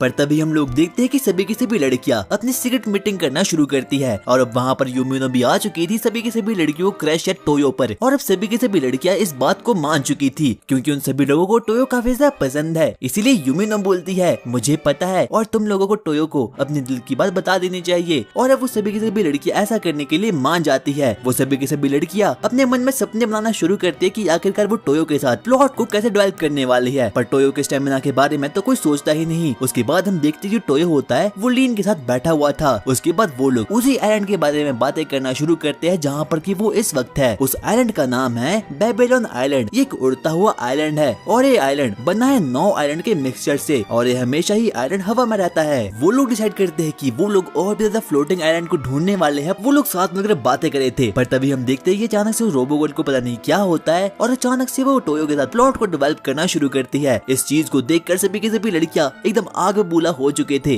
क्योंकि आज तक उनमें से किसी ने भी टोयो के पास भी नहीं आए और रोबोगर्ल ने तो सीधा ही उसके साथ प्लॉट को डेवलप कर लिया और वो भी सभी के सामने। इतने में हम देखते कि वहाँ पर लिंसी भी खड़ी होती है और उसके बाद टोयो के साथ प्लॉट को डेवलप कर देती है। उसे कुछ भी समझना था कि आखिरकार इस वक्त पर उसके साथ भी हुआ क्या है। उसके बाद वो वापस से अपने रूम में जाता है और उसके बाद वो लिंसी के बारे में ही सोच रहा था। पर तभी हम देखते कि वहाँ पर यूमिनो प्रिंसेस भी आ चुकी थी। वो टोयो पर काफी ज्यादा गुस्सा थी क्योंकि उन लोगों की पहले एंगेजमेंट हो चुकी है और आज तक उन लोगों ने प्लॉट को डेवलप ही नहीं किया। पर बल्कि टोयो तो किसी दूसरी लड़कियों के साथ प्लॉट को डेवलप करने में काफी ज्यादा बिजी है। इसीलिए ना चाहते हुए भी टोयो को अपने स्टेमिना का यूज करना पड़ता है और उसके साथ भी प्लॉट को डेवलप करना शुरू कर देता है। उसके बाद हम देखते कि अचानक से वहाँ पर लिंसी भी आ चुकी थी और लिंसी ने खुद पर इनविजिबिलिटी स्पेल का यूज किया था ताकि वो इस बात को जान पाए कि आखिरकार टोयो उसके बारे में क्या सोचता है। और अब फाइनली टोयो डिसाइड करता है कि वो सभी लोगों से शादी करने वाला है और सभी लोगों के साथ प्लॉट को डेवलप करने वाला है। पर उसके मन में एक ही डाउट था कि आखिरकार उसके पास इतना स्टेमिना कहाँ से आने वाला है। अगली सुबह हम देखते हैं कि वहाँ पर उसके सामने एल्सा आ चुकी थी जो कि काफी ज्यादा गुस्से में थी। वो उसे बोलती है मैं तुम्हारे साथ बैटल करना चाहती हूँ। वहाँ पर हम देखते हैं कि यूमिनो और एल्सा उसका इंतजार कर रही थी बैटल करने के लिए और जो कोई भी इस बैटल में जीतेगा उसकी कोई भी एक विश पूरी हो जाएगी। उसके बाद हम देखते हैं कि यूमिनो और एल्सा टोयो पर अटैक करना शुरू करते हैं पर टोयो अपनी गन मैजिक को निकालता है और एक के बाद एक करके उन लोगों को मारना शुरू करता है। पर तभी हम देखते हैं कि वो लोग उसका ध्यान फुसलाने की कोशिश करते हैं और बोलते हैं हम तुमसे प्यार करते हैं। इतने में हम देखते हैं कि अब टोयो हार चुका था और वो लोग भी अपना कन्फेशन कर देते हैं और अब उन लोगों को भी टोयो से काफी ज्यादा प्यार था। उसके बाद हम देखते कि जो टोयो होता है वो वापस से फाउंटेन एरिया में बैठा हुआ था पर तभी हम देखते कि वहाँ पर वापस से वही रोबोट गर्ल आती है। मेरे पास आपके लिए एक मैसेज है। वहाँ पर हम देखते कि फोन में से तो एक सेक्सी सी टीचर निकलती है। वाह यार ये तो काफी ज्यादा कमाल की है। उसका नाम था प्रोफेसर रेगिना। वो उसे बोलती है देखो बच्चे टाइम चेंज हो रहा है और मेरी भविष्यवाणी के अनुसार फ्यूचर में जाकर एक बहुत ही पावरफुल मॉन्स्टर इस धरती पर आने वाला है। उसके बाद हम लोग देखते हैं कि जो टोयो होता है वो अपनी लव लाइफ को डिस्कस करने के लिए सबसे पहले गॉड के पास जाता है और वो बोलता है बुढ़ाऊ आखिरकार मैं इतनी सारी लड़कियों को कैसे संभाल लूं। इतने में हम देखते कि वहाँ पर गॉडेस ऑफ लव भी आ चुकी थी और गॉडेस ऑफ लव को भी टोयो से काफी ज्यादा प्यार था क्योंकि वही उसकी पूरी की पूरी जिंदगी में प्लॉट को डेवलप कर रही थी और वही इस बात को चाहती थी कि जो टोयो है वो अपनी पूरी की पूरी स्टेमिना का यूज करे और सभी के साथ प्लॉट को डेवलप करे। पर टोयो ऐसा बिल्कुल भी ज्यादा था। उसके बाद हम देखते कि जो टोयो होता है वो वापस से अर्थ पर जाता है और अपनी सभी की सभी लड़कियों को बता देता है देखो मैं तुम्हारा शादी तो नहीं कर सकता पर मैं तुम्हारे साथ रोज प्लॉट को डेवलप करूंगा। और अब सभी की सभी लड़कियां भी मान चुकी होती है और अब हम लोग देखते हैं कि जो टोयो है वो फाइनली प्लॉट मास्टर बन चुका है। पर इतने में हम देखते कि वहाँ पर रोबोट गर्ल अपने मन में कहती है भविष्यवाणी के अनुसार टोयो को 7 लड़कियों से शादी करनी पड़ेगी। उसके बाद हम देखते कि वो लोग अपने एडवेंचर को लेकर वहाँ पर बाहर निकल जाते हैं। उसके बाद वो लोग एक डंजन में जाना शुरू करते हैं और वहाँ पर उन लोगों का आमना सामना कुछ मिथ्रल क्लास के गोलम से होता है जो कि काफी ज्यादा खतरनाक थे। पर तभी हम देखते कि जो टोयो होता है वो अपने स्मार्टफोन मैजिक का यूज करता है और उन लोगों को सीधा ही हेवन से नीचे फेंक देता है और 2 सेकंड के अंदर ही उनको पेल कर रख देता है। उसके बाद अब वो सभी के सभी लोग वहाँ पर जाना शुरू करते हैं। उसके बाद हम देखते हैं कि टोयो की सभी के सभी लड़कियों के पास भी अब काफी अद्भुत पावर्स आ चुकी है। इसीलिए वो एक के बाद एक करके उसे मारना शुरू कर देते हैं पर वो लोग तो फिर भी नहीं मरते। उसके बाद हम देखते हैं कि अब वो लोग फाइनली लोगों को निपटा कर वापस से अपने कैसल में आ चुके थे और अब वो सभी के सभी लोग प्रमोट हो चुके हैं रेड रैंक के एडवेंचर बनने के लिए। उसके बाद वो लोग वापस से जाते हैं पर तभी हम देखते हैं कि जो रोबोट गर्ल होती है वो टोयो से काफी ज्यादा दुखी होती है क्योंकि टोयो ने उसके साथ बिल्कुल भी प्लॉट को डेवलप नहीं किया था। पर तभी हम देखते कि कि टोयो को गॉड से कॉल आता है, इसीलिए वो गॉड से मिलने के लिए वहाँ पर जाता है। गॉड उसे कहते हैं, बेटा मेरे पास तुम्हारे लिए एक नया आईफोन है, क्या तुम इसे लेना चाहोगे? अरे नहीं गॉड, मुझे नहीं चाहिए। उसके बाद वो वहाँ से भाग जाता है, पर तभी हम देखते कि गॉडेस ऑफ लव उसे बोलती है, मुझे लगता है कि तुम्हारे फोन के वॉलपेपर में प्लॉट वाली चीजें होनी चाहिए, पर वो ऐसा करने से साफ सीधा मना कर देता है। उसके बाद हम बाकी की सभी लड़कियों को देखते हैं जो कि नहाते सोते और सब चीजों करते हुए बस सिर्फ और सिर्फ एक ही बारे में सोच रही थी, टोया के बारे में। उसके बाद वो लोग एक दूसरे के प्लॉट के बारे में डिस्कस करना शुरू करते हैं और एक दूसरे से बातें करना शुरू करते हैं कि आखिरकार उन लोगों को टोया क्यों पसंद है, और सभी का बस एक ही आंसर था, क्योंकि उसकी स्वॉर्ड काफी ज्यादा छोटी थी इसीलिए। उसके बाद हम देखते हैं कि अगले दिन यूमिनो स्वॉर्ड लेने के लिए वहाँ पर जाती है, पर तभी टोया भी उसे कंपनी देने के लिए वहाँ पर जाता है। पर याहे का मन था कि वो निम्बा निब्बी वाली हरकतें करे, इसीलिए ना चाहते हुए भी टोयो को ऐसा करना ही पड़ता है। उसके बाद हम देखते हैं कि टोयो यूमिनो के साथ वहाँ पर कैसल में जाता है उसके मदर और फादर से मिलने के लिए, पर इतने में हम देखते हैं कि किंग उसे बोलता है, मुझे लगता है अब इस दुनिया में छोटो टोयो भी आने वाला है। पर तभी हम देखते हैं कि प्रिंसेस काफी ज्यादा शर्मा चुकी थी। इतने में हम देखते हैं कि वहाँ पर सुशी भी आ चुकी होती है और सुशी को दोनों को देखकर काफी ज्यादा अच्छा लगता है। उसके बाद हम लोग देखते हैं कि वो लोग ये डिसाइड करते हैं कि आखिरकार वो लोग कैसे और क्यों बेबीलोन आइलैंड को ढूंढना शुरू करते हैं। इतने में हम देखते हैं कि टोयो के पास दो अजीब से कपल्स आते हैं और वो बोलते हैं, हमारे पास खाने के लिए कोई भी पैसे नहीं है और यहाँ तक कि हमारा बिजनेस भी बिल्कुल ठप पड़ गया है। इसीलिए टोयो अपने पूरे के पूरे 100 मैजिक का यूज करता है और वहाँ पर एक पब्लिक बाथरूम को बना देता है। उसके बाद हम देखते हैं कि वहाँ पर सभी के सभी लड़कियां भी वहाँ पर आ चुकी थी स्पेशल टोया को देखने के लिए। वो लोग टोया के बारे में बातें करना शुरू करते हैं कि आखिरकार उन लोगों को वापस से टोया पसंद क्यों है, पर सभी लड़कियों का अभी भी सिर्फ और सिर्फ एक ही जवाब था, छोटी स्वॉर्ड। उसके बाद हम देखते हैं कि अब वो लोग फाइनली बाथरूम में जाना शुरू करते हैं, पर तभी अचानक से जो रोबोट गर्ल होती है वो अचानक से ऊपर चढ़ना शुरू करती है और बोलती है, मैं अपने मास्टर यानी कि टोया को देख कर रहूंगी। पर तभी उसे एक जोर का बिजली का झटका लगता है और वो वहीं पर नीचे गिर जाती है। पर तभी वहाँ पर लीन आती है और टोया को बोलती है, तुम्हें मेरे साथ आना होगा। उसके बाद हम देखते कि टोया उसके साथ आता है और जो लीन है उसने आइलैंड को ढूंढ लिया है। उसके बाद वो लोग उस दूसरे आइलैंड पर जाना शुरू करते हैं। वहाँ पर हम देखते कि क्रिस्टल मॉन्स्टर वहाँ पर कुछ लोगों पर अटैक करना शुरू करता है, पर तभी वहाँ पर एल्सा और लिंसी आती है और उन लोगों को प्रोटेक्ट कर देती है। यहाँ तक कि अब वहाँ पर याहे भी आ चुकी थी, वो अपनी स्वॉर्ड से उस पर मारना शुरू करता है, पर उस मॉन्स्टर की पूरी बॉडी क्रिस्टल से बनी हुई थी, इसीलिए उसकी स्वॉर्ड भी ऐसा कुछ भी नहीं कर पाती। अचानक से वहाँ पर एक बड़ा ही अजीब सा बच्चा समन हो चुका था जिसका नाम था एंडी। एंडी जैसे उस मॉन्स्टर के पास जाता है वो तो एक ही शॉट के अंदर उस पूरे के पूरे मॉन्स्टर को चकनाचूर में कन्वर्ट कर देता है। यहाँ तक कि वो तो उसके सोर्स को भी बिल्कुल खत्म कर देता है और वो बस बिना कुछ कहे वहाँ से भाग जाता है। सभी लोगों को ये चीज काफी ज्यादा सस्पिशियस लग। उसके बाद वो लोगों ने बताना शुरू करते हैं कि जो भी सभी लड़कियां हैं उनके नेक पर एक स्लेव कॉलर है और सभी लोगों को काफी ज्यादा दिक्कत होती है, इसलिए वहाँ पर टोयो जाता है और एक के बाद एक करके सभी लड़कियों के ऊपर से उस स्लेव नेकलेस को वहाँ से निकाल देता है। और सभी के सभी लोग ये देखकर काफी ज्यादा शॉक्ड हो चुके थे जब उन लोगों को पता चलता है कि बेलफिस्ट की महारानी यूमिनो यहाँ पर है। इसीलिए वो लोग मान चुके थे कि वो लोग यूमिनो के साथ उसके कैपिटल में जाएंगे और वहाँ पर काम करना शुरू कर लेंगे। इतने में हम देखते कि वहाँ पर लीन टोयो के पास आती है और उसे बोलती है, मुझे सच सच बताओ कि आखिरकार वो लड़का एंडी कौन था। वो उसे बोलता है, अरे एंडी एक बार बस मुझे ऐसे ही बाजार में मिल चुका था। वो उसे उस करेंसी को दिखाता है जो कि उसे एंडी से मिली थी और जब लीन उस चीज को देखती है तो वो काफी ज्यादा सस्पिशियस महसूस करती है। वो उसे बोलती है, जरूर ये कोई काफी खतरनाक आदमी है। और अब टोयो उन सभी लड़कियों को अपनी पूरी की पूरी बातें बता देता है कि आखिरकार कैसे प्रोफेसर रेगिना ने उन लोगों को बताया था कि कुछ किंगडम्स पर डीमंस की आर्मी ने अटैक कर दिया, इसीलिए कोई भी जिंदा नहीं बचने वाला और उन लोगों को धीरे धीरे करके काफी ज्यादा स्ट्रॉन्ग बनना होगा। उसके बाद हम देखते कि टोयो एक्सप्लोर करना शुरू करता है। वो एक अजीब से डंजन में जाता है और वहाँ का गेट एक्टिवेट हो चुका था। उसके बाद वो एक अजीब से वर्कशॉप में टेलीपोर्ट हो चुका था। वहाँ पर उसे एक अजीब सी लड़की मिलती है और वो उसे बोलती है, क्या आप ही प्लॉट मास्टर टोयो हो? हाँ मैं ही हूँ। अगर ऐसा है तो जल्दी से बताओ कि आखिरकार मैंने क्या पहना है। और ना चाहते हुए भी टोयो को प्लॉट मैजिक का यूज करना ही पड़ता है और वो उसे साफ सीधा चीज बता देती है। उसके बाद हम देखते कि वो लड़की भी टोयो को अपना मास्टर बना देती है और अब उसके साथ थोड़े कैजुअल वे में कॉन्ट्रैक्ट को साइन कर देती है। उसके बाद वो लोग वर्कशॉप में जाना शुरू करते हैं और वहाँ पर टोयो बोलता है, देखो मैं अपने इस वेपन को मिथ्रिल में कन्वर्ट करना चाहता हूँ, क्या ऐसा हो जाएगा? क्या ऐसा हो जाएगा? अरे हाँ मास्टर हो जाएगा। उसके बाद हम देखते कि जो टोयो होता है वो अपनी स्वॉर्ड को मिथ्रिल में कन्वर्ट कर देता है और अब वो सभी के सभी लोग जिन लोगों की और अब उन लोगों ने भी अपने लिए नए नए काम को ढूंढ लिया है और अब उन लोगों ने टोयो को अपना मास्टर फाइनली मान लिया है। पर तभी हम देखते कि टोयो टोयो एक अजीब सी लाइब्रेरी में जाता है ताकि वो थोड़ी बहुत प्लॉट वाली बुक्स को वहाँ से खरीद सके। यहाँ तक कि उसे इस बारे में पता चलता है कि जो युमिको होती है उसे भी एच मांगास पढ़ना काफी ज्यादा पसंद होती है। उसके बाद हम देखते कि वो अगले दिन भी लाइब्रेरी में जाता है ताकि वो वही प्लॉट वाली मांगा को पढ़ सके और वहाँ पर उसकी मुलाकात किसी दूसरी दुनिया की प्रिंसेस से होती है और उसे भी एच मांगास पढ़ना काफी ज्यादा पसंद होती है। उसके बाद हम देखते हैं जो टोयो होता है वो तो अपनी एक पूरी की पूरी लाइब्रेरी को क्रिएट करता है ताकि वहाँ पर आते जाते हुआ हर एक आदमी उन मांगास को पढ़ सके।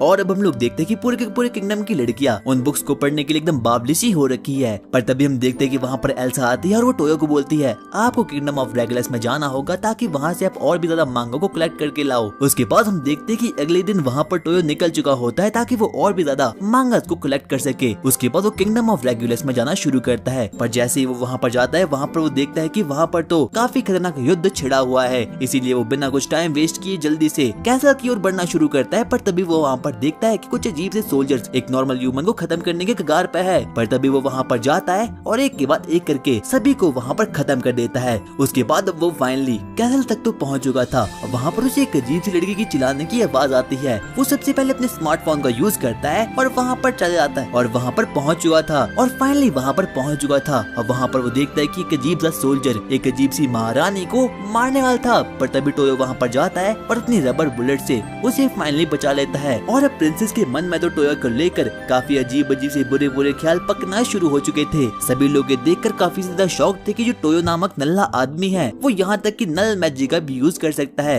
इतने में हम देखते कि वो आगे बढ़ना शुरू करता है और वहाँ पर एक अजीब सा आदमी मिलता है। वहाँ पर उसकी मुलाकात जनरल बेजोर से होती है। बेजोर उसे बोलता है मेरे पास काफी ज्यादा पावर थी और इस वर्ल्ड के किंग ने मेरी एक भी बात नहीं मानी, इसीलिए मुझे उसे खत्म करना पड़ा और बच्चे यहाँ से निकल जा। पर तभी हम देखते हैं कि अचानक से जनरल बेजोर अपने डेविल फ्रूट की पावर को एक्टिवेट कर देता है और वहाँ पर एक बहुत ही बड़े से डीमन को वहाँ पर समन कर देता है। और अब टोयो की पूरी फट चुकी थी उस डीमन को देखकर, इसीलिए वो सबसे पहले अपने स्लिपिंग मैजिक का यूज करता है और वहाँ पर जनरल बेजोर को स्लिप कर देता है और उसके बाद अपने टेलीपोर्टेशन मैजिक का यूज करके अपने आप को और बाकी की लड़कियों को वापस से अपने किंगडम बेलफेस्ट में वहाँ पर ट्रांसपोर्ट कर देता है। और अब फाइनली लू और बाकी लोग भी वहाँ पर आ चुके होते हैं। जब किंगडम बेलफेस्ट के राजा को ये पता चलता है कि लू यहाँ पर आ चुकी है तो वो काफी ज्यादा खुश हो चुके होता है। वो उसे बोलता है मैं चाहता हूँ कि तुम लोग शादी कर लो ताकि किंगडम ऑफ रेगुलस और बेलफेस्ट में संबंध और भी ज्यादा कड़क हो जाए। इसलिए अब टोयो के पास कुछ भी ना करने के लिए मोटिव भी नहीं था, इसीलिए वो हाँ कर देता है। और अब टोयो की जिंदगी में 1 2 3 नहीं बल्कि 5 लड़की आ चुकी है। उसके बाद हम देखते कि टोयो वापस से वर्कशॉप में जाता है और वहाँ पर उसे एक लड़की बोलती है अगर आपको जनरल बेजोर को खत्म करना है तो सबसे पहले आपको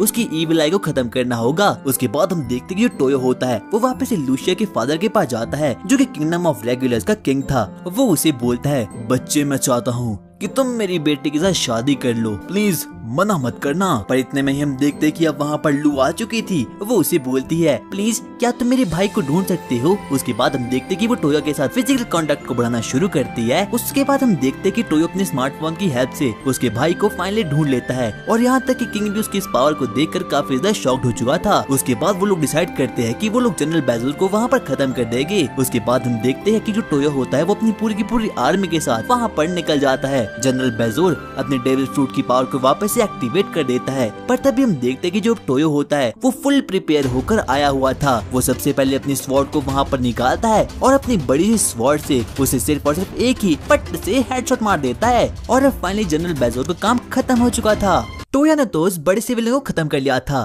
पर अब सिर्फ और सिर्फ वो जनरल की बारी थी। टोया सबसे पहले उसकी ओर आगे बढ़ना शुरू करता है और अब वो जनरल काफी ज्यादा डर चुका था।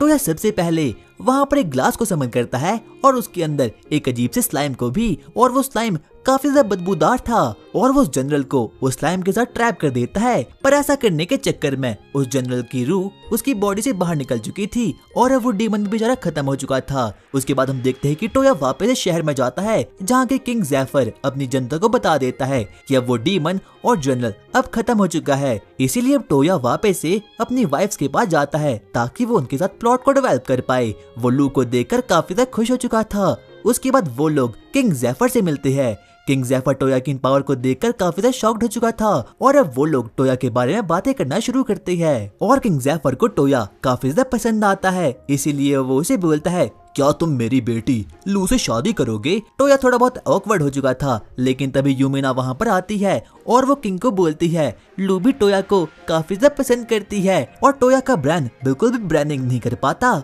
उसे समझ आता कि आखिरकार उसे इस वक्त पर बोलना क्या चाहिए, पर अफसोस अब वो लू के साथ शादी करने के लिए मान चुका था। यानी कि टोया अब फाइनली एक रिज मास्टर बन चुका है। उसके बाद वो वापस से किंग ज़ेफर से बातें करना शुरू करता है। बाद में जाकर टोया को पता चलता है कि उसे दहेज में, मेरा मतलब गिफ्ट में, उसे एक बहुत बड़ा किंगडम मिला है और वो भी 2 किंगडम के बीचों बीच, और वो जमीन काफी अच्छी है और अब टोया वहाँ का राजा बन चुका है। टोया को बचपन से ही माइनक्राफ्ट खेलना बहुत पसंद था, इसीलिए वो सबसे पहले अपनी सेटिंग्स के पास जाता है और उनसे डिस्कस करना शुरू करता है कि आखिरकार उसे किंगडम का नाम क्या रखना चाहिए। और सभी लोग किंगडम के नए नए नाम को बताना शुरू करते हैं, लेकिन वो लोग उनमें से किंगडम के किसी भी नाम को नहीं रखते। उसके बाद हम देखते हैं कि लू टोया से बातें करना शुरू करती है। वो उसे कहती है, टोया क्यों ना हम सबसे पहले अपने किंगडम में एक कैसल का निर्माण करे। और अब टोया भी मान चुका था। सबसे पहले वो अपने मोबाइल फोन को वहाँ पर निकालता है और गूगल में डिफरेंट कैसल को देखना शुरू करता है, पर वो कैसल्स काफी ज्यादा बड़े थे उसके किंगडम के लिए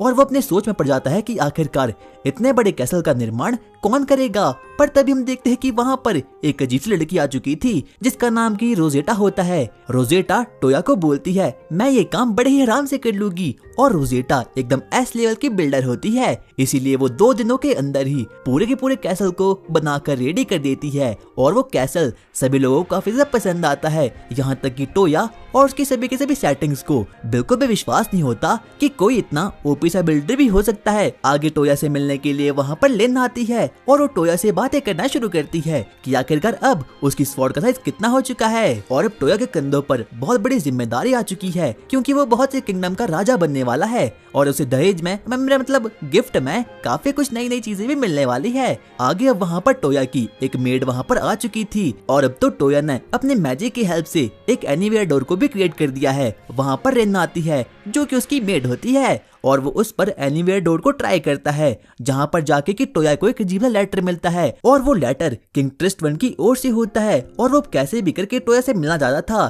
टोया एनीवेयर डोर का यूज करता है और सीधा ही किंग ट्रिस्टवन से मिलने के लिए वहाँ पर जा चुका था। पर जब वो उसे मिलता है तो उसके मन में डर का माहौल था, क्योंकि उसे लग रहा था कि ये टकलू भी अपनी बेटे की शादी उससे करवा देगा। पर बाद में जाकर वो टकलू से बताता है कि प्रिंस रीरी की शादी पहले ही किसी से हो चुकी है और बाकी के सभी किंग अब टोया को बोलना शुरू करते हैं, टोया अब तो तुम्हारे पास अपना एक कैसल है, क्या हम उसे देखने के लिए आ सकते हैं? और अब टोया भी ऐसा करने के लिए मान चुका था। अगले दिन वो सभी किंग्स को और उनकी बेटियों को अपने कैसल में लाता है ताकि वो वहाँ रहकर मजे कर सके और सभी के सभी लोग पूरे के पूरे 1 हफ्ते मजे करना शुरू करते हैं। वो वहाँ रहकर बहुत सी गेम्स को खेलते हैं, जैसे कि पूल, कार्ड और बाकी की भी बहुत अच्छी गेमें, क्योंकि उस समय फ्री फायर तो बिल्कुल भी नहीं थी। पर तभी टोया के पास वहाँ पर उसके सपनों की रानी सुबह की वहाँ पर आ चुकी थी और वो उसे पूछना शुरू करती है, क्या आपके यहाँ पर टाकेडा क्लैन के लोग यहाँ पर रह सकते हैं? टोया का मन तो उसके साथ प्लॉट को डेवलप करने का था, पर अफसोस वैसा कुछ भी नहीं कर पाता।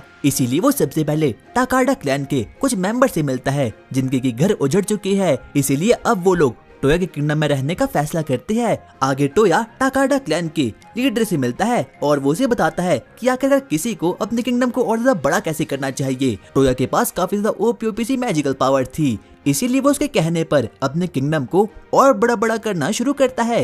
वो सबसे पहले वहाँ पर कुछ रोड को बनवाता है, उसके बाद वो वहाँ पर कुछ फील्ड्स को बनवाता है, जिसकी वजह से कि सभी के सभी लोगों को कुछ दाना पानी मिल पाए। और वहीं हम लू को देखते हैं जो कि काफी ज्यादा नर्वस थी टोया के स्वॉर्ड के साथ खेलने के लिए, पर बाकी की लड़कियां वहां पर आती है और वो उससे अपना एक्सपीरियंस शेयर करती है और अब लू भी फाइनली मान चुकी थी। उसके बाद हम देखते हैं कि जो लू होती है वो टोया के पास उसका लंच लेकर वहां पर जाती है और जो कि टोया को काफी ज्यादा पसंद आता है। और अब टोया के कैसल में बाकी किंग भी आ चुके थे ताकि वो लोग यहाँ पर मजे मार सके।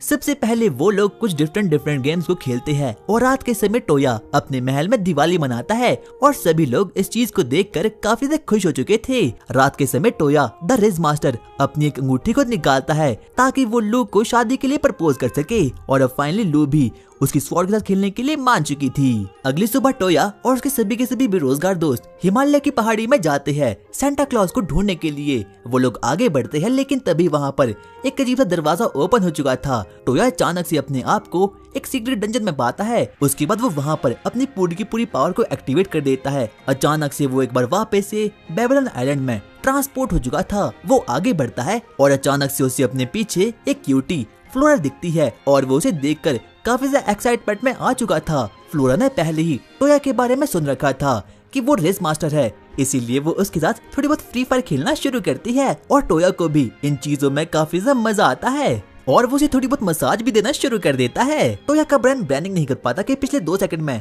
उसके शरीर के साथ हुआ क्या। उसके बाद वो टोया को एक बेसमेंट में जाती है और वहाँ पर वो उसे थोड़ी बहुत दवाइयाँ दिखाती है और ये दवाइयाँ सिर्फ और सिर्फ रात में ही काम आती है। वो उसे बोलना शुरू करती है, टोया तुम बेंदे खाया करो, तुम्हारी डेजर्ट ईगल AK-47 में कन्वर्ट हो जाएगी। और अब टोया की बाकी की सेटिंग्स भी वहाँ पर आ चुकी थी और जब वो लोग फ्लोरा से मिलती है तो वो उसके बड़े बड़े प्लॉट्स को देखकर काफी ज्यादा जेलस फील करती है। लेकिन तभी याही उन्हें बताती है कि समय के साथ साथ तुम्हारे भी बड़े हो जाएंगे। लेकिन तभी फ्लोरा अपना मुंह खोलती है और वो लोगों को टोया की हरकतों के बारे में बताना शुरू करती है जो कि उसने उसके साथ की थी। वो उन्हें बोलना शुरू करती है, टोया जो तुमने मुझे मसाज दी थी वो मुझे काफी ज्यादा पसंद आई थी। और अब तो टोया की फील्डिंग एकदम सेट हो चुकी थी। आगे टोया कुछ मैजिकल बुक्स पढ़ने से उड़ने वाली स्पेल को ट्राई करने का सोचता है। तभी टोया आसमान की ऊंचाइयों में उड़ना शुरू करता है, लेकिन अब उसका स्टेमिना एकदम लो हो चुका था, इसीलिए वो एल्सा के पास जाता है और वहाँ पर रेस्ट करना शुरू करता है। एल्सा उसे बोलती है, टोया क्या तुम मुझे भी उड़ा सकते हो। टोया को याद आता है उसके पास सच में ऐसी प्रकार की मैजिक है, इसीलिए वो उस मैजिकल स्किल को एल्सा पर यूज कर देता है और अब वो भी आसमान की ऊंचाइयों में उड़ना शुरू करती है। लेकिन अब टोया वहाँ से निकल जाता है और रास्ते में वो सबसे पहले कुछ टाकाडा क्लैन के मेंबर से मिलता है जो कि उसके किंगडम में रहने के लिए वहाँ पर आ चुके थे। लेकिन तभी उसे गॉडेस ऑफ लव कॉल कर देती है और वो उसे बोलती है, टोया बहुत अच्छे, तुमने 5 प्लॉट्स को डेवलप कर दिया है, तुम्हारा हैरम तो और भी ज्यादा बड़ा हो रहा है, पर मैं चाहती हूँ कि तुम अपने हैरम को और भी ज्यादा बढ़ा लो। और अब टोया भी उसकी बातों में आकर सबसे पहले याही की फैमिली के पास जाता है और उनसे मिलना शुरू करता है। उसे याही की फैमिली काफी पसंद आती है। लेकिन तभी याही के फादर टोया को एक 1v1 बैटल करने के लिए चुनौती देते हैं ताकि वो इस बारे में पता लगा पाए कि आखिरकार टोया के पास पावर कितनी है। लेकिन तभी याही वहाँ पर खड़ी हो जाती है और वो उसे ऐसा करने से मना कर देती है और अब वो लोग फाइनली मान चुके थे। और अब अगली बार टोया एल्सा और लिंसी के घर जाता है ताकि वो उनकी फैमिली वालों से मिल पाए और वहाँ जाकर अब वो काफी ज्यादा खुश हो चुका था। पर तभी दौड़ते दौड़ते एक बच्चा टोया के पास आता है और वो उसे बोलता है, क्या आप एक जायंट मॉन्स्टर को हरा सकते हो। और टोया हाँ मैं जवाब देता है और अगली सुबह वो उनके सामने उसी जायंट मॉन्स्टर को ले आता है और सभी लोग ये देखकर काफी ज्यादा खुश हो चुके थे। लेकिन उसी वक्त टोया की मुलाकात एंडी से होती है और जब वो एंडी को देखता है तो वो काफी ज्यादा शॉक्ड हो चुका था क्योंकि उसके मन में उसको लेकर काफी ज्यादा सवाल थे। इसीलिए वो एंडी से बातें करना शुरू करता है। वो उसे पूछता है, एंडी आखिरकार तुम गायब कहाँ हो चुके थे। पर एंडी उसका बिल्कुल भी सही जवाब नहीं देता और वो उसे बताना शुरू करता है कि जो वो कोई मॉन्स्टर है वो किसी दूसरी दुनिया से यहाँ पर आए हैं और उनका सिर्फ और सिर्फ एक ही मकसद है कि उन्हें कैसे भी करके ब्लू कोर को खोजना है और वो ब्लू कोर किसी ह्यूमन के अंदर है। और अब टोया उसकी बातों को सुनकर थोड़ी बहुत सोच में पड़ चुका था। आगे टोया रोसेटा के पास जाता है और वो उसे बोलता है, रोसेटा क्या तुम डीमन को मारने वाला एक वेपन को बना सकती हो। पर वो सीधा सीधा ऐसा करने से मना कर लेता है। लेकिन तभी वहाँ पर टोया का एक पेट समन हो चुका था और अब टोया का नया एम ये है कि उसे कैसे भी करके उन डीमन से पहले उस कोर को खोजना है जिसके बारे में कि एंडी बातें करा था। आगे टोया का पेट उसे कहता है, मास्टर अगर आपको किसी चीज की रिसर्च करनी है तो आपको रेड मोनार्क को समन करना होगा। और अब टोया उसकी बातों को मान लेता है। सबसे पहले वो एक खाली पैलेस में जाता है और वहाँ रहकर वो अपने पेट की एबिलिटी और अपनी एबिलिटी का यूज करके वहाँ पर एक रेड मोनार्क को समन कर देता है जो कि सेम टू सेम चाइल्ड जैसा नजर आ रहा था। सबसे पहले वो उसके साथ कॉन्ट्रैक्ट को बनवाता है और वो उसे नाम देता है कोयोकू। कोयोकू अपने बहुत से बर्ड्स को समन कर देता है ताकि वो जल्द से जल्द उस कोर को ढूंढ पाए। अगली सुबह जब टोया उठता है तो वो अपने आप को साक्षात जन्म में पाता है, क्योंकि उसके सामने कोई और नहीं बल्कि यूमिना सोई हुई थी। और जब वो उठती है तो वो काफी ज्यादा शॉक्ड हो चुका था। उसे बिल्कुल भी विश्वास नहीं होता कि आखिरकार उसने अपनी पिछली रात उसके साथ कैसे गुजारी थी। वो उसे पूछना शुरू करता है, यूमिना आखिरकार तुम यहाँ पर कैसे आई? वो उसे बोलना शुरू करती है, क्योंकि अब हम दोनों हस्बैंड और वाइफ है, इसीलिए हम लोग ऐसा कर सकते हैं। वो सबसे पहले उसे एक किस को देती है और ब्रेकफास्ट बनाने के लिए, और अब वो वहाँ से बाहर निकल चुका था। आगे हम टोया को देखते हैं जो कि आराम से ट्री के नीचे आराम करा था। पर तभी वहाँ पर कोयोकू उसके पास उड़ते उड़ते आता है और वो उसे बोलता है, मास्टर मुझे एक ब्लैक पिरामिड मिल चुका है। कहीं ना कहीं अब टोया को लगता है कि वहाँ पर जरूर उसे कोड मिलने वाला है, इसीलिए सबसे पहले वो अपने सभी के सभी वाइफ्स को एक रूम में बुलाता है और वहाँ पर वो मीटिंग करना शुरू करता है। सभी लोग इस चीज को देखकर काफी शॉक्ड हो चुके थे। उसके बाद टोया अपने फोन को निकालता है और गूगल मैप को एक्टिवेट करता है और अब वो सभी के सभी लोग फाइनली वहाँ पर जाना शुरू करते हैं। जब वो लोग वहाँ पर जाते हैं तो वो एक फॉरेस्ट था। वो आगे आगे बढ़ना शुरू करते हैं, पर तभी उनका आमना सामना एक बहुत बड़े राइनो मॉन्स्टर से होता है। पर टोया की सभी वाइफ्स काफी ज्यादा खतरनाक थी। टोया की सभी सेटिंग्स अपनी पावर का यूज करती है और बारी बारी करके फाइनली उस राइनो मॉन्स्टर को खत्म कर देती है और टोया अपने आप को एकदम यूजलेस पा रहा था। उसके बाद अब वो लोग आगे बढ़ना शुरू करते हैं और अब कहीं ना कहीं टोया को पता चुका था कि जो उसकी वाइफ्स है वो किसी ना किसी काम की तो जरूर है। आगे वहाँ पर टोया का पेट आता है और वो उसे अपने साथ एक ब्लैक पिरामिड में ले जाता है। आगे टोया आगे बढ़ना शुरू करता है और बाकी के सभी लोग बाहर रहकर उसका वेट कर रहे थे। टोया सबसे पहले वहाँ जाकर अपनी मैजिक को एक्टिवेट कर देता है और अब वो कहीं तो ट्रांसपोर्ट हो चुका था और ये बेबीलोन का एक और हिडन आइलैंड था। जैसे ही वो वहाँ पर जाता है एक चुटकी सी लाल कलर वाली लड़की उस पर अटैक कर देती है। उसका टूल काफी ज्यादा बड़ा था, लेकिन तभी टोया सही समय पर अपने स्लिप मैजिक का यूज करके उसे हरा देता है और अब उसके बाद वो लड़की जोर जोर से रोना शुरू करती है, क्योंकि टोया ने कहीं ना कहीं उसके प्लॉट्स को देख लिया है और अब वो टोया को अपने मास्टर के रूप में रजिस्टर कर लेती है। पर रजिस्टर करने का तरीका थोड़ा कैजुअल था। उसके बाद हम देखते हैं कि टोया उस लड़की के साथ आगे आगे बढ़ना शुरू करता है और वो उसे एक हिडन डंजन में जाती है, जहाँ पर कि उसका आमना सामना एक बहुत बड़े रोबोट से होता है। वो लड़की उसे बताती है ये रोबोट किसी और ने नहीं बल्कि प्रोफेसर रेगिना ने यहाँ पर बनाया हुआ है और वो ट्रांसफॉर्मर रोबोट काफी ज्यादा बड़ा था और साथ साथ में ही काफी ज्यादा पावरफुल भी। पर कहीं ना कहीं अब टोया को बदल चुका था कि अगर उसे इस रोबोट का यूज करना है तो उसे कैसे भी करके पावरफुल तो बनना ही होगा। वो उस रोबोट को यूज करने के लिए आगे बढ़ता है, लेकिन तभी वो लड़की बोलती है पर इसके अंदर बैटरी बिल्कुल भी नहीं है और तुम्हें इसे एक्टिवेट करने के लिए ईथर लिक्विड चाहिए होगा। इसीलिए टोया और उसकी गैंग सीधा ही फ्लोरा के पास जाती है सिर्फ और सिर्फ ईथर लिक्विड को निकालने के लिए। और फ्लोरा के पास तो हर एक प्रकार का लिक्विड रखा हुआ था। अब वहाँ पर टोया की बाकी सेटिंग्स भी वहाँ पर आ चुकी थी। वो लोग सबसे पहले उसे एक बहुत बड़े ईथर ऑर्ब को दे देती है, जिसकी वजह से कि अब उन लोगों के पास फाइनली एक बहुत बड़ा ईथर लिक्विड का पूरा कंटेनर आ चुका था। यानी कि अब वो लोग फाइनली उस रोबोट को चला सकते हैं। अब वहाँ पर रोजेटा भी आ चुकी थी। वो लोग आगे बढ़ना शुरू करते हैं और अब टोया के पास फाइनली ईथर लिक्विड पूरा हो चुका था। वो लोग उस ट्रांसफॉर्मर के अंदर सबसे पहले ईथर लिक्विड को डालते हैं और अब टोया उसे ट्राई करने के लिए उसके अंदर बैठ जाता है और जब वो उसको ट्राई करता है तो वो काफी ज्यादा खतरनाक होता है। पर तभी मोनिका भी एक रोबोट के अंदर बैठ जाती है और वो उससे स्वॉर्ड फाइट करना शुरू करती है। पर टोया तो 2 मिनट के अंदर ही उसे खत्म कर देता है और वो एक बार वापस से रोना शुरू करती है। उसके बाद वो उसकी फैक्ट्री में मजे करना शुरू करती है, क्योंकि वहाँ पर तो कुछ ज्यादा ही रोबोट थे। टोया को काफी ज्यादा मजा आ रहा था, लेकिन पीछे से अचानक से दौड़ते दौड़ते सुशी उसके पास आती है और उसे धक्का मारकर नीचे गिरा देती है और वो उसे बोलती है टोया मुझे कैसे भी करके थोड़ी स्वॉर्ड के साथ खेलना है। टोया को समझ नहीं आता कि आखिरकार ये लड़की अभी बोल कर रही है। वो उसे बोलना शुरू करती है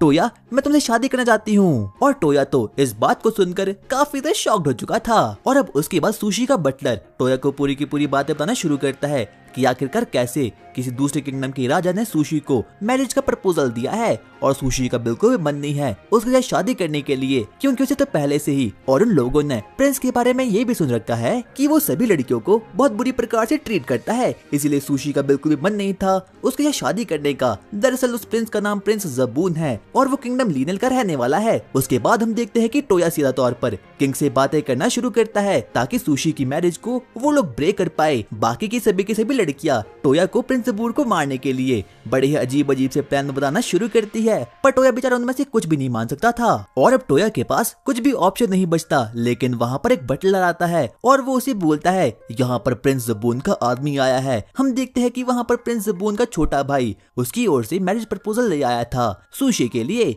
और वो उन्हें बोलना शुरू करता है, मास्टर मेरा नाम क्लाउड है, जरूर आप टोया होगी और मैंने आपके बहुत किस्से सुन रखे हैं। वो उन लोगों को अपना दुख बताना शुरू करता है क्योंकि वो भी प्रिंस ज़बून के लिए बिल्कुल भी काम नहीं करना चाहता और वो सिर्फ और सिर्फ ब्लैकमेल होकर काम कर रहा है क्योंकि उन लोगों ने क्लाउड की मदर को कहीं तो ट्रैप कर दिया है और अगर क्लाउड उन लोगों के लिए काम नहीं करेगा तो वो उसकी मदर को मार लेंगे। इसीलिए टोया डिसाइड करता है कि वो खुद उस किंगडम में जाएगा और वहाँ रहकर वो प्रिंस ज़बून को खत्म कर लेगा। सबसे पहले सभी के सभी राजा आपस में बातचीत करना शुरू करते हैं कि आखिरकार वो लोग कैसे प्रिंस ज़बून को रोक पाएगी। वो लोग बहुत सोचते हैं पर उन लोगों को कोई भी आइडिया नहीं मिल पाता, लेकिन तभी टोया अपना एक आइडिया बताता है और सभी लोग अब इसको एक्सेप्ट कर देते हैं। और अब अगली सुबह टोया अपने एनीवेयर डोर से अपने को सेटिंग के साथ सीधा ही प्रिंस ज़बून के किंगडम निकल जाता है। वो सबसे पहले अपने ऊपर और अपने सेटिंग्स के ऊपर इनविजिबिलिटी स्पेल को मार देता है ताकि कोई भी उसे ढूंढ ना पाए। उसके बाद वो क्लाउड के पीछे पीछे आगे बढ़ना शुरू करता है और अब हम लोग देखते हैं कि क्लाउड अपने भाई यानी कि प्रिंस ज़बून के पास जाता है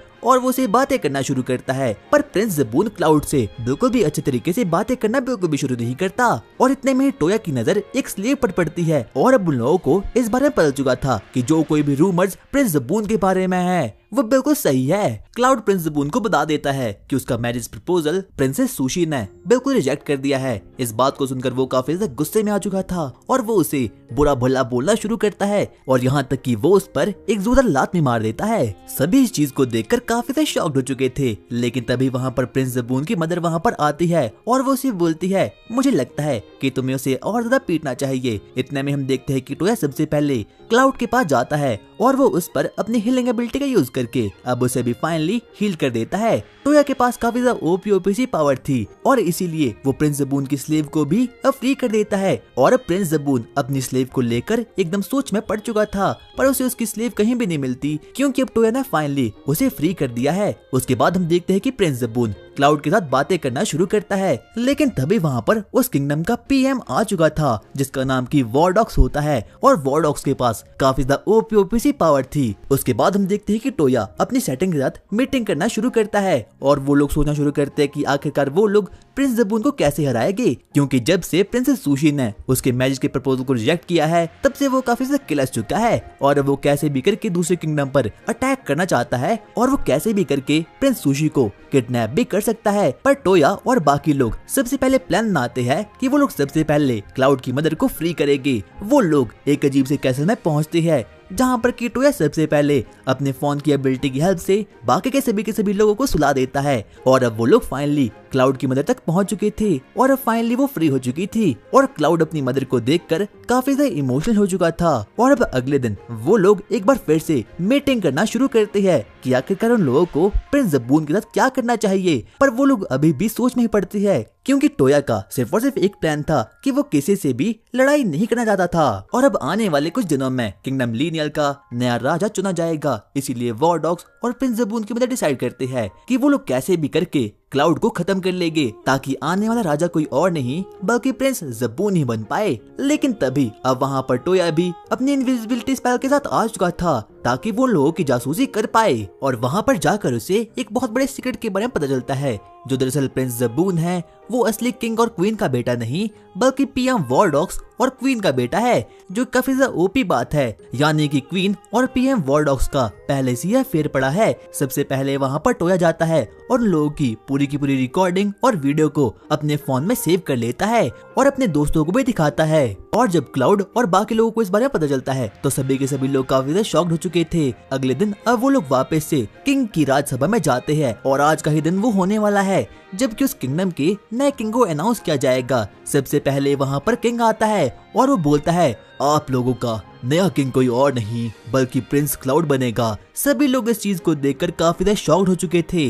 अब वहाँ पर क्लाउड जाता है और वो इस चीज को एक्सेप्ट कर देता है, पर तभी प्रिंस ज़बून एकदम बावला हो रखा था, इसीलिए वो आगे बढ़ता है और किंग को अनाप शनाप बकना शुरू करता है। अब वहाँ पर क्वीन और पीएम वॉरडॉक्स भी अब वहाँ पर आ चुका था और वो भी किंग को बोलना शुरू करते हैं किंग, आखिरकार ऐसा कैसे हो सकता है? प्रिंस ज़बून तो आपका बड़ा बेटा है। लेकिन किंग उन्हें बोलता है, मुझे तुम्हारे बारे में सब कुछ पता है, क्योंकि टोया ने मुझे तुम्हारे बारे में सब कुछ बता दिया। उसके बाद हम देखते हैं कि टोया भी वहाँ पर आता है। वो सबसे पहले अपने फोन को निकालता है और पूरी की पूरी जनता को उस वीडियो को दिखा देता है जो कि पीएम वॉरडॉक्स और क्वीन की होती है। यहाँ तक कि प्रिंस ज़बून भी ये देखकर काफी शॉक्ड हो चुका था और उन लोगों का तो ये प्लान था कि अगर गलती से भी प्रिंस ज़बून किंग बन गया तो वो लोग क्लाउड को और पूरे के पूरे किंगडम को खत्म कर लेंगे। पर अफसोस टोया के आने से ऐसा नहीं हो पाया। इतने में हम देखते हैं कि प्रिंस ज़बून टोया के पास आगे बढ़ता है और वो उसे एक बार वापस से अनाब शनाब बकना शुरू करता है। लेकिन टोया सबसे पहले अपनी गन को निकालता है और प्रिंस ज़बून पर अपनी रबर बुलेट चलाकर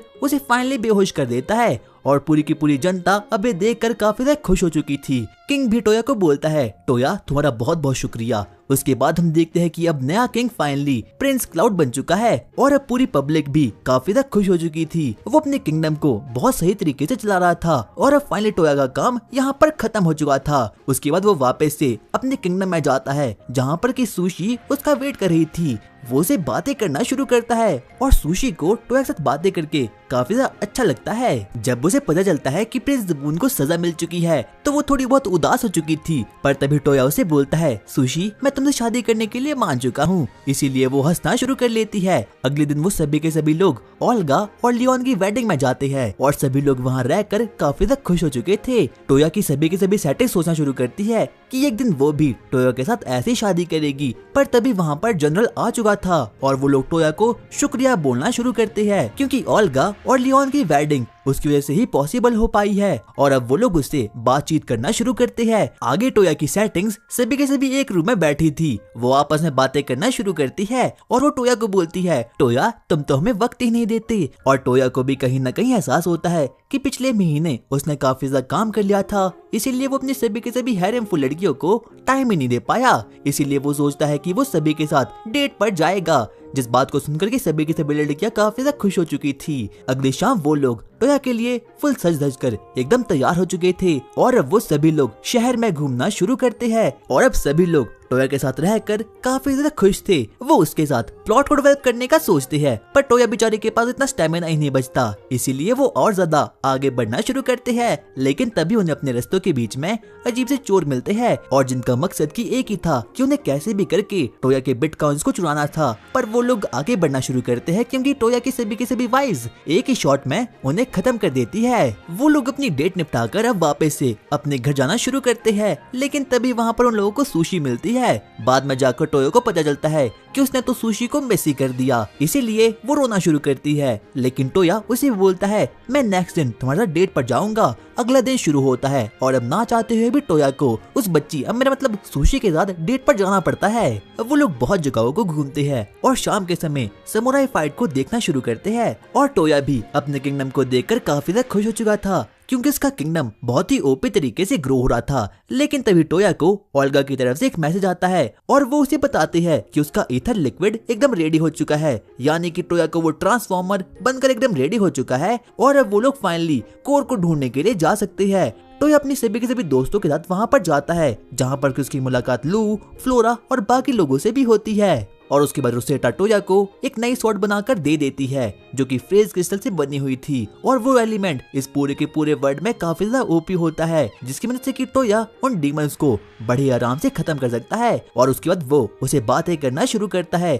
लेकिन तभी रोसेटा उसे बोलती है, अगर तुम्हें ट्रांसफॉर्मर को और भी ज्यादा ओपी करना है तो सबसे पहले तुम्हें गोलम कोर को मेरे पास लाना होगा। और अब उसके बाद टोया काम पर निकल जाता है। पर तभी उसका रास्ता रोकने के लिए एक बार फिर से उसकी वही नल्ली बेरोजगार बीवियां वहाँ पर आ चुकी थी और वो उसे एक बार वापस से डेट पर जाने के लिए बोलती है। पर टोया के पास अब बिल्कुल भी स्टेमिना नहीं बचता, इसीलिए वो उन्हें मना कर देता है। अचानक से टोया को गूगल मैप्स पर एक मैसेज आता है जहाँ पर कि उसे गोलम की लोकेशन मिल जाती है, इसीलिए वो उस लोकेशन को ढूंढने के लिए वहाँ से उड़ना शुरू करता है और उड़ते उड़ते वो किसी दूसरे किंगडम में पहुंच जाता है और वहाँ पर उसकी नजर एक गांव पर पड़ती है जहाँ पर कि कुछ फ्रेज डीमंस उस गांव पर अटैक कर रहे थे और टोया उनकी मदद करने के लिए वहाँ पर निकल जाता है। जब वो नीचे जाता है तो वो देखता है कि वहाँ तो वही अजीब अजीब से पोकेमॉन कुछ सोल्जर और गाँव वासियों पर अटैक कर रहे हैं और एक अजीब सी प्रिंसेस उन लोगों से अकेले लड़ रही थी। टोया जल्दी से वहाँ पर जाता है और अपनी ओपीसी स्वॉर्ड को निकालकर एक ही स्लैश में उस डीमन को खत्म कर देता है। और ये देखकर तो उस क्यूटी का दिल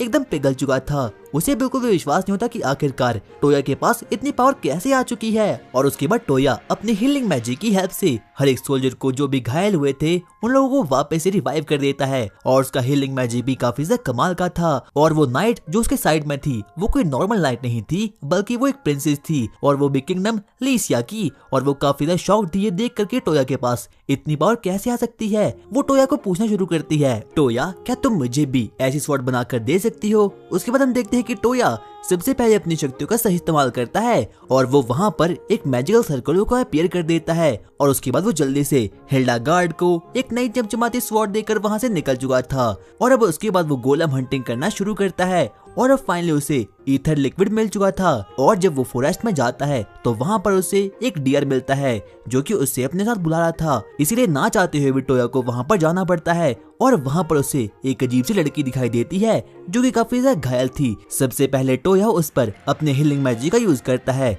जिसकी वजह से कि अब उसे फाइनली थोड़ा बहुत होश तो आ चुका था। उसके बाद हम देखते हैं कि टोया उसे वापस से फ्लोरा के पास ले जाता है। फ्लोरा उसे बोलती है अब वो लड़की थोड़ी बहुत सही हो चुकी है, पर कहीं ना कहीं फ्लोरा को टोया पर शक होता है। और वो उसे पूछती है कहीं तुमने अपने मशरूम से उसका कुछ किया तो नहीं, पर टोया साफ साफ मना कर देता है। उसके बाद टोया उस लड़की से मिलने के लिए वहाँ पर जाता है और उसकी मेमोरीज बिल्कुल लॉस्ट हो चुकी थी। इसीलिए टोया उसे एक नया नाम देता है और वो होता है साकुरा। और वो उस लड़की को काफी ज्यादा पसंद आता है। टोया वापस से अपनी लड़कियों के साथ गप्पे मारना शुरू करता है। और अब उसके बाद वो बाहर वॉकिंग करने के लिए जाता है, जहाँ पर कि उसे वापस से साकुरा दिखती है। और साकुरा उस वक्त गाना गा रही थी। टोया को उसका गाना काफी ज्यादा पसंद आता है, इसीलिए वो उसके साथ गाना गाना शुरू करता है, क्योंकि वो बचपन से ही हनी सिंह का फैन था। और अब उसके बाद वो लोग सुर ताल मिलाना शुरू करते हैं और अब दोनों लोग ही मजे करना शुरू करते हैं। और उन सभी लोगों को साकुरा की वॉइस काफी ज्यादा पसंद आती है।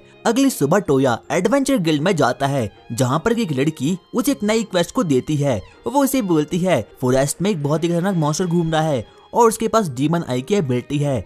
जो कोई भी उसकी आंखों में देखता है वो पत्थर में बदल जाता है। और अब टोया भी इस क्वेस्ट को एक्सेप्ट कर देता है, क्योंकि इस क्वेस्ट में उसकी हेल्प किंगडम लेस्टिया की प्रिंसेस भी करने वाली है। और टोया को तो कैसे भी करके प्लॉट को डेवलप करना था। और अब उसके बाद टोया फॉरेस्ट में जाना शुरू करता है। वो सबसे पहले अपनी लड़कियों को भी वहाँ पर ले लेता है। सभी लोग अपने एडवेंचर पर जाना शुरू करते हैं ताकि वो लोग जल्द से जल्द उस क्वेस्ट को पूरा करके रिवॉर्ड को हथिया पाए। वो लोग आगे बढ़ना शुरू करते हैं और अब वो लोग फाइनली एक आइलैंड तक तो पहुंच चुके थे, और जहां पर कि उनकी मुलाकात एक ओपी से मॉन्स्टर से होती है। सभी लड़कियां अपनी अपनी एबिलिटी का यूज करके उस पर मारना शुरू करती है, लेकिन तभी हम देखते हैं कि यूमिना थोड़े बहुत खतरे में पड़ चुकी थी और अब टोया को ना चाहते हुए भी अपनी एबिलिटी का यूज करना ही पड़ता है। लेकिन तभी वो मॉन्स्टर अपनी डीमन आई की एबिलिटी का यूज करके सभी लोगों को स्टोन में कन्वर्ट करना शुरू करता है। लेकिन तभी टोया सही समय पर अपनी मैजिकल एबिलिटी का यूज करके फाइनली उसे खत्म कर देता है। लेकिन तभी हम देखते हैं कि जो लू होती है वो पत्थर में कन्वर्ट होना शुरू हो चुकी थी। लेकिन तभी टोया अपनी मैजिकल एबिलिटी का यूज करके अब उसे भी फाइनली नॉर्मल ह्यूमन में वापस से कन्वर्ट कर देता है, पर गलती से वो उसके प्लॉट्स को देख लेता है। इसलिए सभी लड़कियां उसे कहती है टोया तुम तो एक नंबर के ठरकी हो। पर टोया को बिल्कुल भी बिलीव नहीं होता कि आगे चलकर उसे करना क्या चाहिए। पर तभी वहाँ पर एक और कैटरपिलर मॉन्स्टर वहाँ पर आ चुका था। टोया उसकी आंखों में आंख डालकर देख लेता है और अब कहीं ना कहीं टोया खुद भी स्टोन का बनना शुरू हो चुका था। पर तभी वो सबसे पहले अपनी मैजिकल एबिलिटी का यूज करके अपने आप को वापस से नॉर्मल ह्यूमन में कन्वर्ट कर देता है। और तब जाकर टोया को याद आता है कि उसने तो ऐसे मॉन्स्टर से निपटने के लिए बुक्स को पढ़ा था। इसीलिए वो उस मॉन्स्टर पर मैजिकल स्पेल को मार देता है और उस डीमन की एक आंख को तोड़ देता है। सभी लोग इस चीज को देखकर काफी ज्यादा शॉक्ड हो चुके थे। और अब उसके बाद वो सभी के सभी एडवेंचर्स को वापस से गिल्ड में ले आता है और वहां जाकर वो सभी को नॉर्मल ह्यूमंस में कन्वर्ट कर देता है। पर जब वो लोग पत्थर से वापस ह्यूमन में कन्वर्ट होते हैं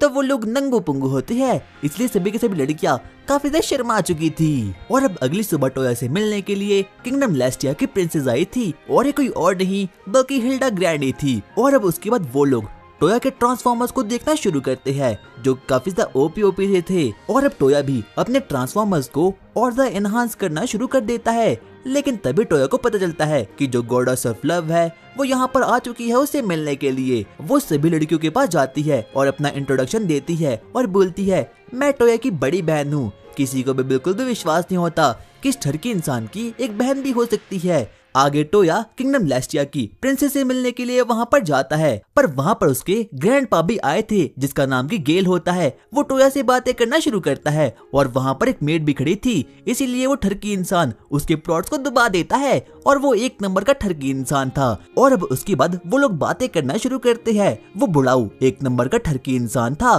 और वो उसे बोलना शुरू करता है, टोया सबसे पहले मुझे तुम्हारे ट्रांसफॉर्मर्स को देखना है। उसके ट्रांसफॉर्मर्स काफी ज्यादा ओपी थे क्योंकि उन लोगों का एलिमेंट ही काफी ज्यादा कमाल का था। यहाँ तक कि हिल्डा ग्रैंड तो ये देखकर काफी ज्यादा शॉक्ड हो चुकी थी और अब कहीं ना कहीं हिल्डा ग्रैंड भी टोया की हैरे में शामिल होना चाहती थी। पर तभी उसका दद्दू बोलता है, अगर तुम्हें टोया के साथ शादी करनी होगी तो सबसे पहले उसके लिए तुम्हें मुझे स्वॉर्ड फाइट में हराना होगा। और अब कहीं ना कहीं वो लोग भी मान जाते हैं। सबसे पहले हिल्डा ग्रैंड यहीं से फाइट करती है और वो लोग अब काफी ज्यादा खुश हो चुके थे। लेकिन तभी वहाँ पर गॉडेस ऑफ लव वहाँ पर आती है और वो टोया को बताती है, हिल्डा ग्रैंड भी तुम्हारी वाइफ बनना चाहती है। और टोया को तो बिल्कुल भी विश्वास नहीं होता, पर हिल्डा ग्रैंड शर्म के मारे एकदम लाल पीला होना शुरू हो चुकी थी। पर तभी वहाँ पर टोया की हैरम को बर्बाद करने के लिए वहाँ पर एक बार वापस से हिल्डा ग्रैंड का दद्दू वहाँ पर आ चुका था और वो टोया को बोलता है, अगर तुम्हें इसके साथ शादी करनी है तो सबसे पहले तुम्हें मुझे कैसे भी करके हराना होगा। आगे टोया की नई वाइफ बाकी लड़कियों से बातें करना शुरू करती है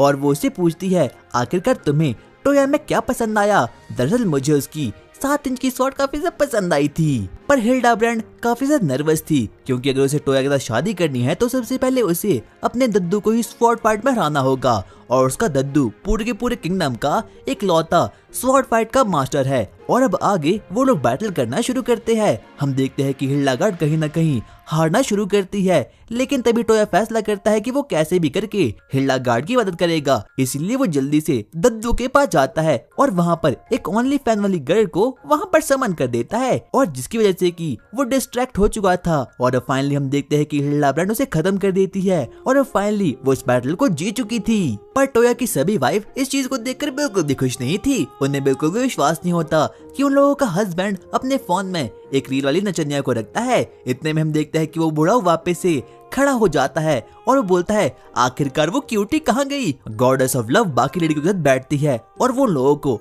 टोया के सीक्रेट्स के बारे में बताना शुरू करता है कि आखिरकार उसके रियल पेरेंट्स कौन हैं और आखिरकार टोया को क्या क्या पसंद है। और अब अगले दिन वो सभी के सभी लोग स्कूल यूनिफॉर्म में टोया के पास आ चुके थे ताकि वो लोग उसके साथ प्लॉट्स को डेवलप कर पाए। पर तभी अब टोया का पेट कुहाकू भी वहाँ पर आ चुका था और वो उसे एक नए बेबीलोन आइलैंड के बारे में बता देता है। और अब टोया जल्दी से बेबीलोन आइलैंड के लिए वहाँ पर निकल चुका था, जहाँ पर उसकी मुलाकात 2 क्यूटी से होती है और वो उन दोनों को भी अपना स्लेव बना देता है। पर स्लेव बनाने का तरीका थोड़ा कैजुअल था। नहाते वक्त सभी की सभी लड़कियां सोच रही थी कि आखिरकार वो लोग कौन से स्टाइल में टोया के साथ प्लॉट को डेवलप करेंगे। रात के समय टोया को लॉयल्टी चेक होता है, इसीलिए उसे ना चाहते हुए भी रात के समय हर एक लड़की के साथ प्लॉट को डेवलप करना ही पड़ता है। और अब उसकी 7 वाइफ्स तो बन चुकी थी, पर गॉड की भविष्यवाणी के अनुसार टोया की 9 वाइफ्स बनेगी और एक दिन उसका स्टैमिना खत्म हो जाएगा और जिसके बाद कि वो किसी नई दुनिया में ही इसेकाई हो जाएगा।